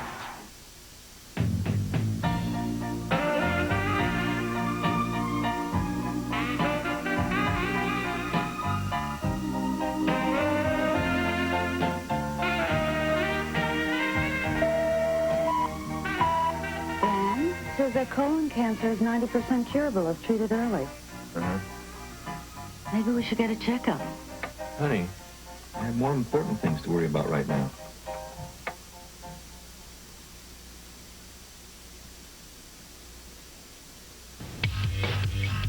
The Florida State Seminoles have one of the most talented freshman classes in college football. Already a bumper crop has risen to see extensive playing time. Coach Chuck Amato believes it's a necessity. Why redshirt them this year if they maybe will start for us next year and then have no experience at all? So let's get their feet wet now. Some of these freshmen have jumped in feet first and made a big splash on opponents so far this season. Seminole Uprising introduces you to them. Meet Amp Lee, a small package of dynamite ready to explode every time he touches the ball. The running back from Chipley is the first to admit he's not the most exciting guy on the team. Not a real outgoing person, you know. I don't mind just hanging out with them, but I'd rather just be laying down and resting. And the cars that Sterling was talking about? Yeah, that's, you know, pastime. No, man. Hey, they come up here between classes to play cards. The big guy with the mustache is Sterling Palmer, a linebacker from Fort Lauderdale. He doesn't deal out cards, just punishment. I had too much energy or something, and I was just overexcited. You know, I'm jumping around telling everybody I'm going in, and stuff. You know, and everybody's just watching me to see what I'm going to do and stuff. And, you know, for some reason or another, I got in there, and I'm driving back for pass when the run comes up. And, you know, it was a little... and after a while, I settled down, and, you know, I got into the program. Another freshman who has gotten into the program is Terrell Buckley. The crafty player from Mississippi leads the nation in punt returns and predictions. I expected to have a pretty good year in returning punts, and hopefully I was going to seal this action on base. But what I have accomplished so far, you know, it really surprised me. When's the first touchdown coming? Well, it should come with Syracuse. Then there's a comedian in this freshman class, Pahokie's own John Davis, a force on special teams. He says football only takes up a little of his time. I have free time from 9:30 to 12 o'clock. When the officers again, you know, I think that'd be one of the most exciting times in my life here in Florida. Okay, so they're all characters in their own right, but the upperclassmen love these freshmen. Just listen to the kind words Odell Haggins has for them. I like all of them. All of them are crazy. Those are my type of people. I like to hang around. And but Shannon Baker, he got big lips. And Kyle Butler, he got a witch nose. Lee got an egg head. And Sterling Pong got a square head. And John Davis. Got a big head. John Davis. He's old buckwood down in that mud. Shannon Baker brings this piece to a close. The wide receiver from Lakeland epitomizes what this freshman class has brought to Tallahassee. Electricity and excitement, keeping the Seminole tradition alive for 4 more years. When we closing this, I just want to tell my mother, hey, Mom, and hey, Grandma, and hey, Kia, I love you. And Dad. And Dad. We're the ones, the runaway eyes. We're the ones who can improvise. We're not broken in the hot situation. We believe in stimulation.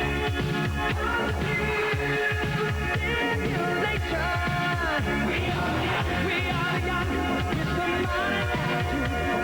Breaking down the walls, breaking all the rules. Tomorrow comes and we might go away. So we don't worry about the price we pay. Another way to gain control. A brand new day to rock and roll. The Orangemen take the opening kickoff and run right into LeVon Brown and the Seminoles special teams. On first down, Bill Sharp pump fakes and then lays the ball over Leroy Butler to All-American candidate Ron Moore, who makes a terrific one-hand grab. From midfield, the Tribe defense shuts down the Syracuse option as Odell Haggins and Kirk Carruthers make the tackle. After the teams exchange punts, the Orangemen begin their next drive at their own 20. From there, it's Bill Sharp to Rob Carpenter for a gain of 15. Second down, 10. He drops back. Pressure coming on the blitz. Loose football, diving for it. Florida State. They've come up with it. FSU says they've got it. No indication. There it is. The Noles take advantage of the turnover as Richie Andrews connects on a 40-yard field goal attempt, making the score 20-3 FSU. On the ensuing drive, Syracuse benefits from a roughing the punter call against FSU.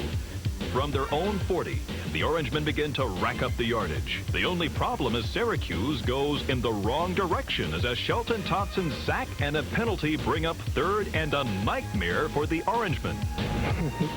Well, those linemen, they were 290 pounds and probably ran 5.40s, and we're all, our biggest guy was 270, and that's Eric in there, and we just out-quicked them.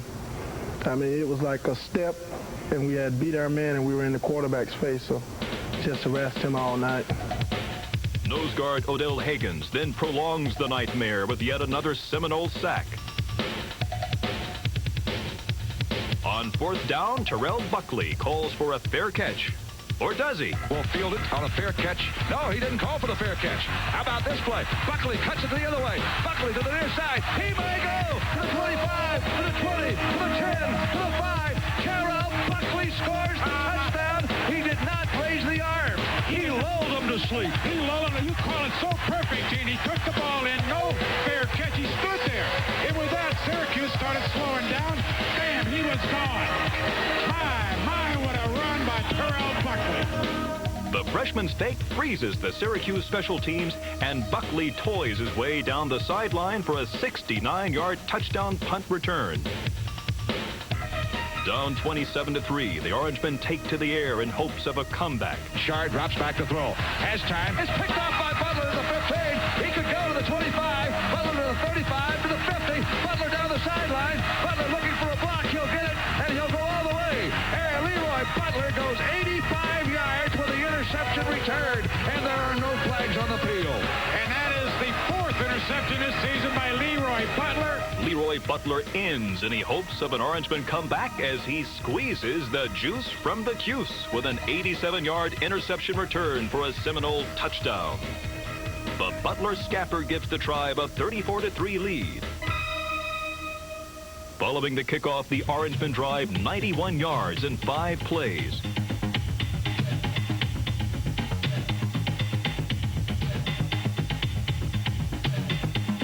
This 25-yard touchdown run by Mike Owens caps the Orangemen's only fruitful drive of the day. As the third quarter closes, the Seminoles lead 34-10. I think I played a pretty good game. This guy, he was All-American, and, you know, I've been quoted as All-American, and, you know, it was a big thing, adversity, you know, on my side, saying that, you know, you got a guy weighing 295 pounds, and I'm only weighing 264 pounds. And, you know, they had a big write-up the day before, the day of the game, and saying that he's a big guy, that he was going to try to dominate me. And I think I played a pretty good game. You know, I dominated that guy. You know, I played to the best of my ability. With Syracuse trailing by 24, the fourth quarter is a mere formality for Florida State. The teams exchange turnovers, but FSU scores its final points of the day. From the 14-yard line, Weldon hands off to Lee. Lee gets outside, makes his cut to the 5, to the 2, to the 1. Touchdown, Florida State. And Lee goes 14 yards. The touchdown makes the final score 41-10.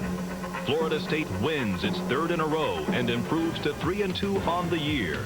Meanwhile, the Orangemen dropped their first game at the Carrier Dome since September 27th,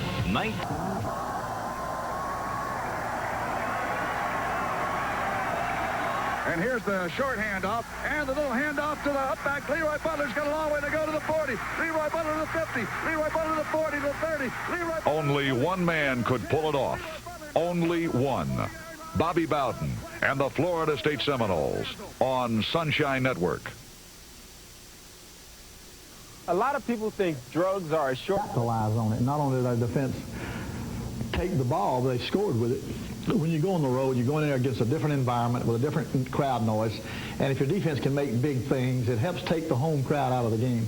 And that's the best pass rush I've ever seen at Florida State. Now, we've had a couple like that down through the years, but none is as effective, and it got the results that one got. Well, our offensive line keeps getting better. It's very young. It started off the season very inexperienced, very young, and they keep improving. Now, the key to our success the rest of the year is that we must improve because our degree of competition goes up, up, up.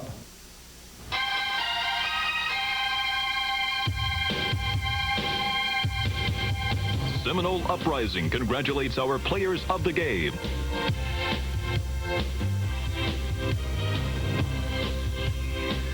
On offense, the call goes to senior tailback Dexter Carter. The Baxley, Georgia native danced for 83 yards on 14 carries and a 5.9 average against the Orangemen's defense. Carter also scored on this 7-yard run in the first quarter, putting the Tribe on top to stay.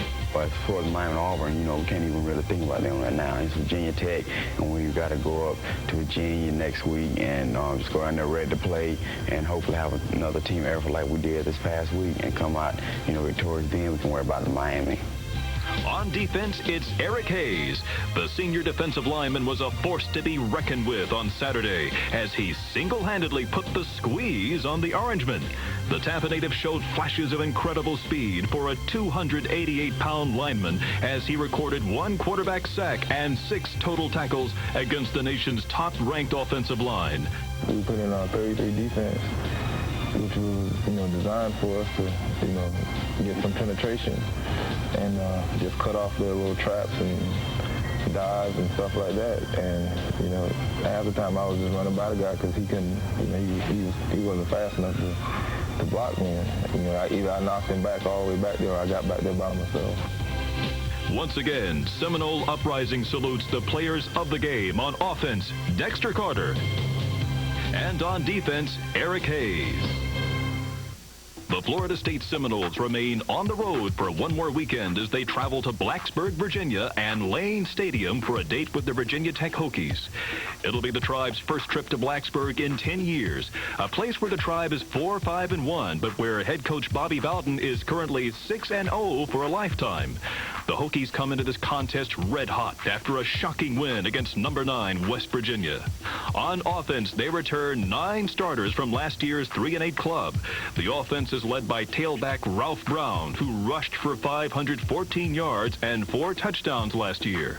On the flip side of the coin, the defense will be what keeps the Hokies in ball games this year as they return all 11 starters from last season. Tech employs an unusual wide tackle 6 defense that boasts a pair of fine defensive linemen in Scott Hill and Horatio Moranto. This talented defensive unit has been ranked as high as 3rd in total defense in recent national polls. Virginia Tech will be very difficult, not just because it is in Blacksburg, Virginia, but because Virginia Tech, they look doggone. They've lost 1 football game, and I think they had 5 turnovers in that game. Maybe they wouldn't have lost it. Will the Seminoles roast the Hokies? Or will Virginia Tech make the Seminoles look like turkeys? Tune in next week for all the highlights and interviews, all on Seminole Uprising.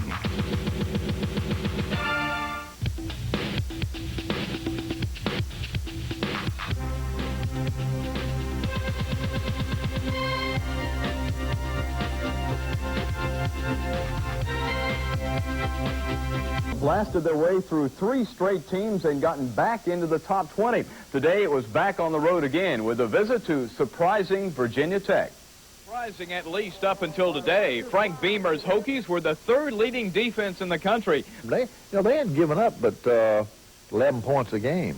And they hadn't allowed but 80-something total yards. But it was Florida State's defense that shined early. Is Leroy Butler on a roll or what? He stepped in front of Cam Young's first pass of the game for Virginia Tech for his 5th interception in the last 3.